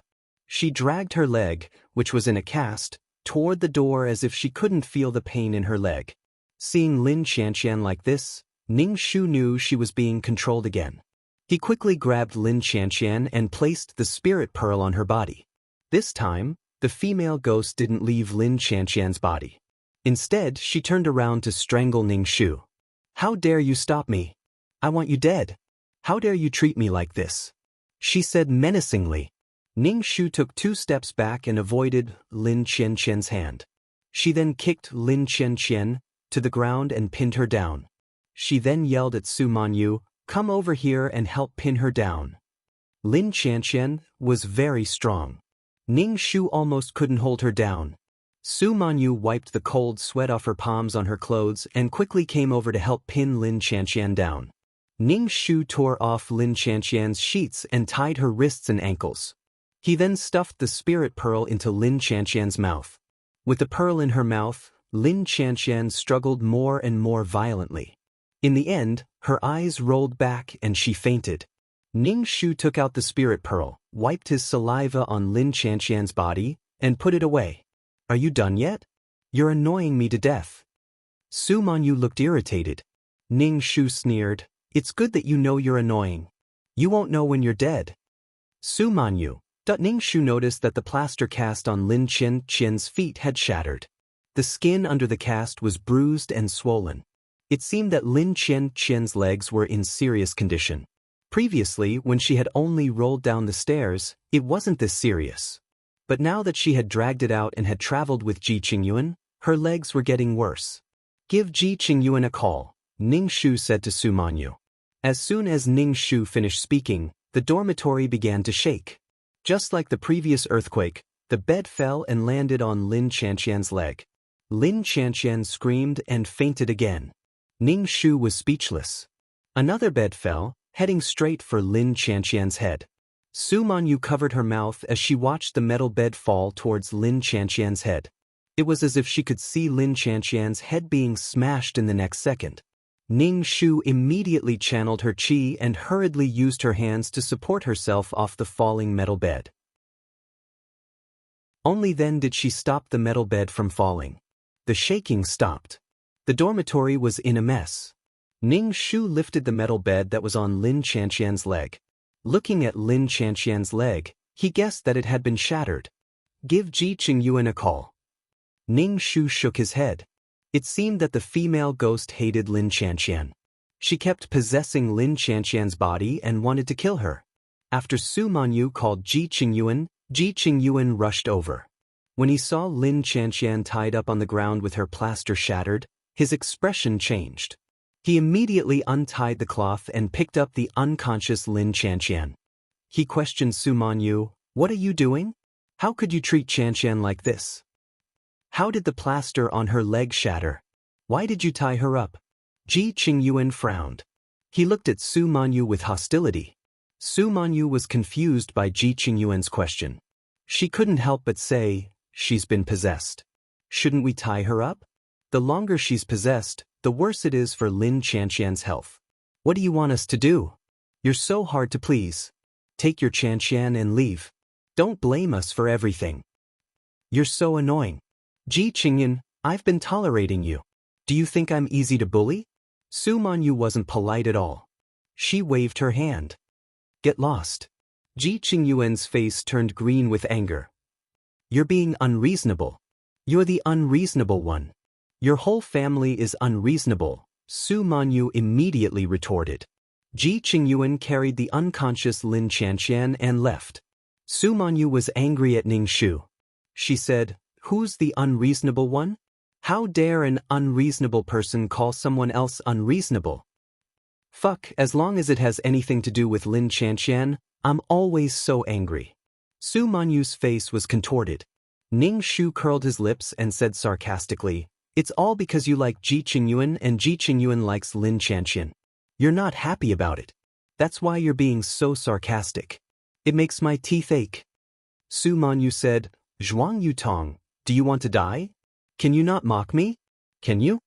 Ning Shu said, "Yes." Su Manyu was speechless.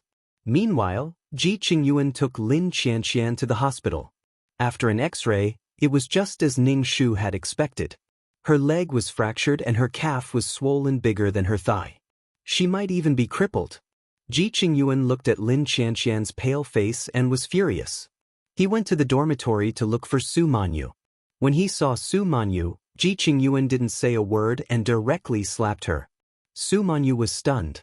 She covered her face and stared blankly at the angry Ji Qingyuan. "Why did you hit me?" Ning Shu circulated her qi and pushed Ji Qingyuan forcefully, causing him to fall to the ground. Ji Qingyuan immediately groaned in pain. It was as if his buttocks had split open, and his tailbone felt as if it had been broken. This woman had a lot of strength. Ning Shu looked at Ji Qingyuan with disdain. What kind of man is he to hit a woman? Su Manyu also reacted. She looked at Ji Qingyuan sadly. "Why did you hit me for no reason? Ji Qingyuan, don't go too far." Ji Qingyuan got up from the ground. He endured the pain and coldly said, "Su Manyu, how could you treat Qianqian like this? You pushed Qianqian down the stairs and today you hit her leg with the metal bed. She might be crippled. Su Manyu, I was wrong about you. I didn't expect you to be so cruel." "What did I do? I didn't do anything. You're slandering me for no reason. She was hurt by a ghost. Why are you blaming me? If we hadn't saved her, she would have been dead. Ghost, it's the ghost again. I wasn't there. Who knows if you used a ghost to hurt Qianqian?" Ji Qingyuan looked at Su Manyu and Ning Shu sharply. "You two did such a thing and you're blaming it on a ghost. Ji Qingyuan, what nonsense are you talking about? When did I do such a thing?" "You didn't push Qianqian down the stairs," Ji Qingyuan said coldly. "I didn't push her at all. She fell down herself." Su Manyu was angry and innocent. Chapter 215. The moment Ji Qingyuan arrived, he hit Su Manyu. The way he looked at Su Manyu was as if they were mortal enemies. Su Manyu covered her face. "My dad didn't even lay a finger on me. Who do you think you are? How dare you hit me? Ji Qingyuan, you think you can do whatever you want to me just because I like you?" Ji Qingyuan glanced at Ning Shu coldly. When he was pushed by her just now, he felt like his tailbone was about to break. When he heard Su Manyu's complaint, he said, "I'm doing this for Qianqian. You guys are classmates after all. Why are you so cruel? Do you know that your actions will cripple Qianqian's leg? Her leg hasn't recovered since you pushed her down the stairs. Qianqian told me before that you're always picking on her, but I didn't expect you to treat her like this." Ji Qingyuan glared at Su Manyu fiercely, almost roaring at her. Su Manyu's face darkened. "I didn't push him up the stairs. I didn't do anything. It was the female ghost who pushed him down. I didn't do anything. Ji Qingyuan, you haven't investigated anything, yet you're slandering me like this. Do you believe everything Lin Qianqian says? I know Qianqian. She's kind-hearted and has a good relationship with others, but you're always picking on her." Ji Qingyuan said coldly, "Su Manyu, Do you think you can push everything to the female ghost? Do you think the female ghost won't come to confront you? Su Manyu, I've mistaken you for someone else. Su Manyu was so angry that her chest was about to explode. Her face was ashen. Ji Qingyuan, fuck you. I must have been blind to like someone like you. You and Lin Qianqian are a pair of bitches made in heaven. I'll say it right now. If I lay a finger on Lin Qianqian, I'll be killed by the female ghost. Su Manyu walked up to Ji Qingyuan and slapped him across the face. Who do you think you are? How dare you hit me? I'm paying you back. Su Manyu used a lot of strength. A fingerprint immediately appeared on Ji Qingyuan's face. Ji Qingyuan was in a daze, as if he hadn't recovered from the fact that Su Manyu had hit him. Ning Shu watched from the side. He felt that Su Manyu was really domineering. Ji Qingyuan used Su Manyu's affection for him, but he never reciprocated her feelings. But whenever he encountered a problem, he would order her around. It was as if Su Manyu was his servant because she liked him. Ji Qingyuan couldn't find the female ghost, and he didn't dare to look for it. However, someone had to bear the anger in his heart. Ji Qingyuan didn't care if Su Manyu was wronged or if she felt wronged. He only knew that Lin Qianqian was in such a miserable state. He was also haunted by the female ghost and was physically and mentally exhausted. He urgently needed to vent his anger. Qian and he were in a sorry state. But other than Zhang Yuyan, who jumped off a building to commit suicide, the other two looked relaxed. This made Ji Qingyuan very uncomfortable. Su Manyu, how dare you hit me? Ji Qingyuan gritted his teeth. His cheeks were trembling. His handsome face was distorted. Su Manyu took a step back. Why wouldn't I dare hit you? Su Manyu looked at Ning Shu and said fiercely, Zhuang Yutong, come with me and beat this heartless bastard up. Ji Qingyuan glanced at Ning Shu. His expression changed. His whole body felt like it was going to fall apart after being pushed by this girl. This girl was very strong. If she hit him, it would hurt a lot. If you dare to hit me, I'll make sure you can't stay in this school, Ji Qingyuan said coldly. Su Manyu sneered. Ji Qingyuan, do you really think the school is owned by your family? Do you think we can't stay here just because you say so? Ji Qingyuan snorted coldly and turned to leave. But the way he walked was a little strange. Seeing Ji Qingyuan leave, Ning Shu was very disappointed. He really wanted to beat him up. After all, Su Manyu was standing in front of him. Wah! Su Manyu wailed. She had been holding her ground in front of Ji Qingyuan, but now she was crying her heart out. Snot and tears were all over her face. Ning Shu didn't sympathize with her at all. He didn't comfort her either. Zhuang Yutong, you're so heartless. You saw me fall out of love and you didn't even comfort me. Su Manyu wiped her snot with a tissue. Ning Shu's expression was full of disdain. You haven't even fallen in love yet. Su Manyu was speechless. Do you think Lin Qianqian is really that good? Su Manyu asked unwillingly. Ning Shu said, you've already asked this question countless times. In Ji Qingyuan's heart, Lin Qianqian is 1,000 times better than you. Su Manyu felt like she had been shot in the heart. It hurts. Ning Shu looked at Su Manyu's despondent expression and couldn't help but say, all men in the world are right. There are plenty of men better than Ji Qingyuan. Why don't you find someone you like? Why let Ji Qingyuan ruin you? Su Manyu wiped her snot. Fuck, I must find someone better than Ji Qingyuan. You haven't met enough men yet. When you leave school, you'll realize that there are plenty of men who are more mature and outstanding than Ji Qingyuan. Ning Shu patted Su Manyu's shoulder. Su Manyu looked at Ning Shu from the corner of her eyes and said disdainfully, you sound like you've met a lot of men. I've met a lot of men, but they're all sick. Ning Shu was annoyed that Ji Qingyuan kept coming to their dormitory. He went straight to the dormitory management to complain that the girls in their dormitory had brought their boyfriends to spend the night in the dormitory. Moreover, the boys often came to the dormitory. The dormitory management teacher immediately said that no boys were allowed to enter the dormitory in the future. Ning Shu and Su Manyu's relationship became better and better. She often gave her clothes to Ning Shu to wear, but Ning Shu didn't want them. Besides, Su Manyu was a head taller than her. She couldn't wear Su Manyu's clothes at all. Sometimes, they would share cosmetics and go shopping together. They were developing into best friends. Su Manyu's words were direct and vicious. She bluntly said that Ning Shu's clothes were old-fashioned and that she didn't look good. Anyway, she was very picky. She degraded Ning Shu as if she was worthless. Ning Shu didn't pay any attention to her. If it were someone else with a small heart, they would probably be angered to tears by this girl.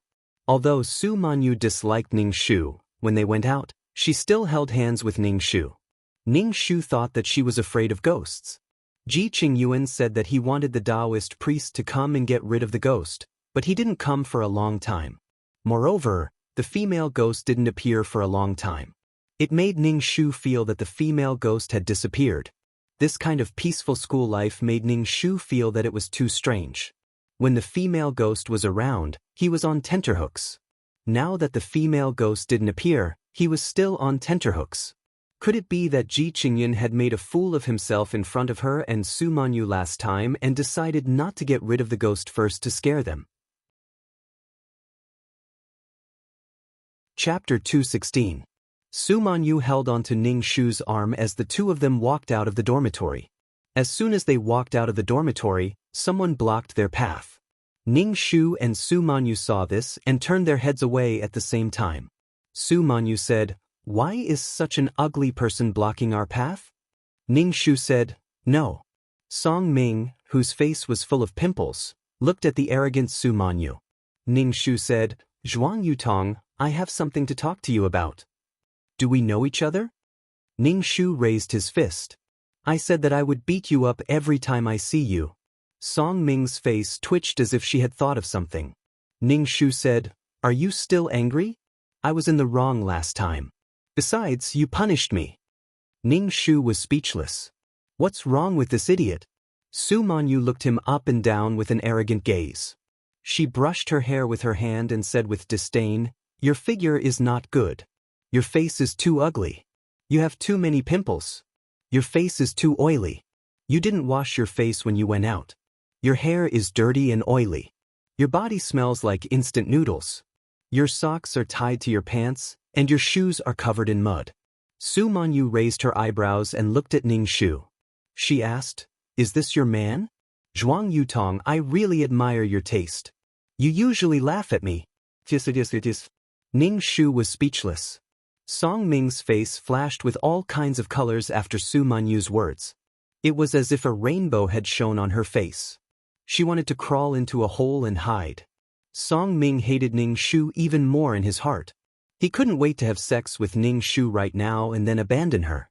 Previously, Song Ming was still interested in this girl who came from the corner of the mountain. Song Ming knew that he was not good-looking and was not considered rich. The girls in the university looked down on him, so Song Ming could only lower himself and set his sights on Zhuang Yutong. The other girls were all dressed very fashionably and looked good, but Zhuang Yutong was dressed in gray and looked like an ugly duckling. She had no friends and was all alone. Song Ming felt that such a girl should be easier to pursue and deceive than those vain girls. However, he didn't expect her to be so fierce and always go for his crotch. As soon as Song Ming met Zhuang Yutong's cold eyes, he knew that this girl was not to be trifled with. Song Ming didn't want to have anything to do with Zhuang Yutong anymore. However, Ji Qingyuan had found him and asked him to chase after Zhuang Yutong. If he could make Zhuang Yutong suffer and create a scandal, such as getting pregnant, being expelled from school, or being abandoned by him, Ji Qingyuan would let him directly enter Ji Qingyuan's family company after graduation. He could also pick up women. Now that he had a job after graduation, Song Ming could only bite the bullet. 2 pairs of cold eyes looked at him. Song Ming was so nervous that he couldn't even speak. He swallowed a mouthful of saliva. Ning Shu said gently, "Zhuang Yutong, I have something to tell you. Let's go to the side and talk."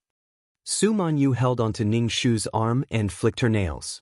She said arrogantly, "Go to the side and talk? Is there something that I can't listen to?" Song Ming's eyes hurt from Su Manyu's arrogant look. He just looked at Ning Shu. Ning Shu looked at Song Ming coldly. Scram! Song Ming's face trembled. In the end, he forced out a smile, making his face even more unsightly. He almost gritted his teeth. Ning Shu said gently, "I'll come back tomorrow." Ning Shu raised his eyebrows and watched Song Ming run away as if his butt was on fire. "Oh my God, my eyes are going blind. I need to wash my eyes." Su Manyu took out eye drops from her bag. She looked up at Ning Shu with watery eyes. Ning Shu gave her a thumbs up. "Zhuang Yutong, your taste really surprised me. I didn't expect you to like this type of man." Ning Shu curled his lips. "This man wants to fuck me. He thinks I'm a village kid who doesn't know anything." Su Manyu looked at him with disdain. "He doesn't even look at himself. Zhuang Yutong, don't be taken away by a man like this. Otherwise, when I see you in the future, I'll think of you rolling around with him." "TKSK, I'm disgusted." Ning Shu was speechless. However, for some reason, Song Ming went to the girls' dormitory every day to deliver flowers. Every time, he would look at Ning Shu with affectionate eyes. This made Su Manyu, who was beside Ning Shu, extremely disgusted. Every time Su Manyu saw Song Ming, she would attack Song Ming in all aspects. For example, she would say that the roses were from yesterday and that they could be bought at half price. She would also mock Song Ming for having 10 pairs of socks that cost $10. She would throw them away after wearing them once and never wash them. She would also say that the pimples on Song Ming's face had turned white and that it was time to squeeze them. She would also say that Song Ming was going bald and that his kidneys were too weak. Song Ming basically ran away with his tail between his legs. However, he still came the next day. Some meddlesome people asked Ning Shu to accept Song Ming. Song Ming really liked her. Ning Shu just spat. He didn't know what kind of power was supporting Song Ming to go to the girls' dormitory every day to embarrass himself. He was mocked by Su Manyu every day and even had a basin of water poured by Su Manyu. Needless to say, he was so embarrassed and pitiful. However, Ning Shu and Su Manyu felt that something wasn't right. Ning Shu knew that he wasn't some peerless beauty. For someone to like him so much, it had to be him. With his pitiful 3 points of charm, Ning Shu didn't think that he was loved by everyone. Su Manyu found someone to investigate and found out that it was Ji Qingyuan's idea. She was so angry that she wanted to flip the house open. Ning Shu said angrily, "I didn't expect Ji Qingyuan to be such a despicable person. He actually used such a method to take revenge on you." Ning Shu raised his eyebrows. Last time, she had pushed Ji Qingyuan. It seemed that Ji Qingyuan was holding a grudge. This method was actually quite vicious. It ruined someone's reputation and caused her to be abandoned. If she really liked Song Ming, how painful would it be for her to be cheated by Song Ming and then abandoned by him? Ning Shu was speechless. Why didn't he find a handsome guy to chase her? She wasn't blind. It could be said that 99% of girls wouldn't choose Song Ming. Actually, Ji Qingyuan had asked Song Ming to disgust her. Ning Shu admitted that she was disgusted. Seeing Song Ming's serious and affectionate expression, Su Manyu and Ning Shu almost vomited on his face. It was extremely disgusting. Why don't I find someone to beat him up? Don't let him come again. I can't take it anymore. Su Manyu frowned and said impatiently, "There's no female ghost, and now there's such a person. I really can't take it anymore. When Zhuang Yutong is with you, there's always something that changes my worldview. You're just too ugly. Why don't you tidy yourself up and attract such a disgusting person?" Ning Shu said indifferently, "You tidy yourself up well and are beautiful. The person you like isn't someone like Ji Qingyuan." Ahem. Su Manyu coughed. Ji Qingyuan's family is in the business. When doing business, sometimes you only care about the results and not the process. As long as the results are achieved, the means are secondary. You're tuning in to the Passion Pages YouTube channel. We're so grateful for your support, and don't forget to subscribe to join us on this incredible journey through captivating stories. Your generosity through donations truly makes a world of difference, as it's the primary source of revenue that allows me to expand and enhance this channel for you. Thank you from the bottom of my heart for being a part of this adventure.